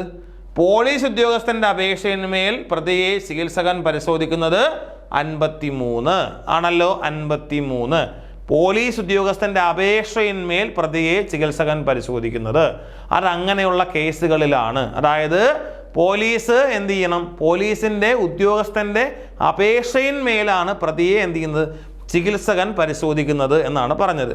അറസ്റ്റ് ചെയ്ത പ്രതിയെ ആവശ്യമെങ്കിൽ ആവശ്യമെങ്കിൽ സബ് ഇൻസ്പെക്ടറുടെ റാങ്കിൽ കുറയാത്ത ഉദ്യോഗസ്ഥൻ്റെ അപേക്ഷ പ്രകാരം ഒരു മെഡിക്കൽ ഓഫീസറെ എന്ത് ചെയ്യാം, പരിശോധന നടത്തേണ്ടതാണ് എന്നാണല്ലോ. അങ്ങനെയാണെങ്കിൽ സ്ത്രീകളെ പരിശോധിക്കേണ്ടതെങ്കിൽ ഒരു ലേഡി ഡോക്ടറെ കൊണ്ട് പരിശോധിപ്പിക്കേണ്ടതാണ്. ഈ സാധനമാണ് 54. ഇതേ കേസാണ് നമ്മൾ 54 പറയുന്നത്. എന്താണ് പറയുന്നത്, മെഡിക്കൽ ഓഫീസർ പരിശോധിക്കുന്നതാണ്. അത് നമ്മൾ പറഞ്ഞല്ലോ. ഇവിടെ ഇങ്ങനെയാണ്, ഏതൊരു ആളെയും അറസ്റ്റ് ചെയ്യുമ്പോൾ ഒരു മെഡിക്കൽ ഓഫീസറോ രജിസ്റ്റേർഡ് ഡോക്ടറോ അയാളെ പരിശോധിക്കേണ്ടതാണ്. നേരത്തെ പറഞ്ഞത് ആവശ്യമെങ്കിൽ പരിശോധിക്കേണ്ടതാണ്. എന്നാൽ ഇവിടെയാണെങ്കിലോ ഇത് പരിശോധിക്കേണ്ടതാണ് എന്ന് ക്ലിയർ ആയി പറയുന്നുണ്ട്. പരിശോധിക്കേണ്ടതാണ് എന്ന് പറയുന്നുണ്ട്. സ്ത്രീ ആണെങ്കിൽ ആസ് യൂഷ്വൽ നമ്മൾ പറഞ്ഞതുപോലെ തന്നെയാണ്, ലേഡി ഡോക്ടർ ആയിരിക്കണം എന്ന് നമ്മൾ പറയുന്നുണ്ട്. അറസ്റ്റ് ചെയ്യപ്പെട്ട ആളുടെ ദേഹത്തുള്ള മുറിവുകളും ആക്രമണത്തിൻ്റെ അടയാളങ്ങളും അവ ഏറ്റ ഏകദേശ സമയവും രേഖപ്പെടുത്തി പരിശോധനാ റെക്കോർഡ് തയ്യാറാക്കണം. ഇത് ചെയ്യേണ്ടത്, ഈ റെക്കോർഡ് തയ്യാറാക്കുന്നത്, റിപ്പോർട്ട് എഴുതുന്നത് ആരാണ്, മെഡിക്കൽ ഓഫീസറാണ്. അവർ ചെയ്യുന്ന ഏറ്റവും പ്രധാനപ്പെട്ട കാര്യമാണ് എവിടെയൊക്കെയാണ് മുറിവുള്ളത്, എവിടെയൊക്കെയാണ് അടയാളമുള്ളത്, എവിടെയാണ് ആക്രമണത്തിൻ്റെ പാടുള്ളത്, എല്ലാ കാര്യങ്ങളും നോക്കി ഇത് നടക്കുന്ന സമയം വളരെ ഇമ്പോർട്ടൻ്റ് ആണ്. നടക്കുന്ന ഏകദേശ സമയം രേഖപ്പെടുത്തിയാണ് പരിശോധന റെക്കോർഡ് തയ്യാറാക്കേണ്ടത്. മെഡിക്കൽ ഓഫീസറിൻ്റെ പൂർണ്ണമായിട്ടുള്ള ഒരു ജോലിയാണ് ഈ കാണുന്നത് എന്ന് നമുക്ക് മനസ്സിലാക്കാം. പരിശോധനാ റിപ്പോർട്ടിൻ്റെ പകർപ്പ് അറസ്റ്റ് ചെയ്യപ്പെട്ട ആൾക്കോ അയാൾ നാമനിർദ്ദേശം ചെയ്യപ്പെടുന്ന മെഡിക്കൽ ഓഫീസർ അയച്ചു കൊടുക്കേണ്ടതാണ്. അതായത് ഇത്രയേ ഉള്ളൂ. ഇങ്ങനെ ഒരു റിപ്പോർട്ട് നമ്മൾ തയ്യാറാക്കുമല്ലോ. റിപ്പോർട്ട് തയ്യാറാക്കി കഴിഞ്ഞാൽ ആ റിപ്പോർട്ട് ആർക്ക്, അറസ്റ്റ് ചെയ്യപ്പെട്ട ആളിന് റിപ്പോർട്ട് പകർപ്പ് ആവശ്യപ്പെടാം. അല്ലെങ്കിൽ ആ ആൾ ആവശ്യപ്പെടുന്ന ഒരാളിന് എന്ത് ചെയ്യാം, നാമനിർദ്ദേശം ചെയ്യപ്പെടുന്ന ഒരാളിന് മെഡിക്കൽ ഓഫീസർ എന്ത് ചെയ്യണം, ആ റൈസ് കൊടുക്കേണ്ടതാണ്. ഇത് ആരുടെ ജോലിയാണ്? മെഡിക്കൽ ഓഫീസറിൻ്റെ ജോലിയാണ് എന്നാണ് വ്യക്തമായി പറയുന്നത്. സെക്ഷൻ 57 എന്താണെന്ന് പരിശോധിക്കാം. എന്താണ് സെക്ഷൻ 57? അറസ്റ്റ് ചെയ്യപ്പെട്ട ആളെ 24 മണിക്കൂറിൽ കൂടുതൽ തടങ്കലിൽ വെക്കരുത്. അതായത് person arrested not to be detained more than 24 hours. അതായത് 24 മണിക്കൂറിൽ കൂടുതൽ അറസ്റ്റ് ചെയ്ത ആളിനെ തടങ്കലിൽ വെക്കരുത് എന്ന് വ്യക്തമായിട്ട് എന്ത് ചെയ്യുക, ഓർമ്മിച്ചിരിക്കുക കേട്ടോ. ഒരാളിനെ അറസ്റ്റ് ചെയ്ത് കഴിഞ്ഞാൽ 24 മണിക്കൂർ കൂടുതൽ എന്ത് ചെയ്യരുത്, തടങ്കലിൽ വെക്കാൻ പാടില്ല എന്നാണ് പറയുന്നത്. അതായത് വാറന്റ് കൂടാതെ ഒരാളെ അറസ്റ്റ് ചെയ്താൽ 24 മണിക്കൂറിൽ കൂടുതൽ സമയം അയാളെ പോലീസ് കസ്റ്റഡിയിൽ വെക്കുവാൻ പാടില്ല. ഓൾറെഡി നമ്മൾ പറഞ്ഞല്ലോ, അങ്ങനെ ചെയ്യാൻ പാടില്ല. ആ സെക്ഷനാണ് ഏത്? 57. 24 മണിക്കൂറിൽ കൂടുതൽ അറസ്റ്റ് ചെയ്ത ആളിനെ കസ്റ്റഡിയിൽ വെക്കാൻ പാടില്ല. ഏത്? 57 ആണല്ലോ. അപ്പോൾ ഇന്നത്തെ ക്ലാസ്സിൽ പറഞ്ഞിരിക്കുന്ന എല്ലാ കാര്യങ്ങളും നിങ്ങളിലേക്ക് പൂർണ്ണമായി എത്തിയെന്ന് വിശ്വസിക്കുന്നു. അപ്പോൾ ഇതിൻ്റെ ബാക്കി ഭാഗങ്ങളുമായി അടുത്ത ക്ലാസ്സിൽ കാണാം. അതുവരേക്കും നന്ദി, നമസ്കാരം.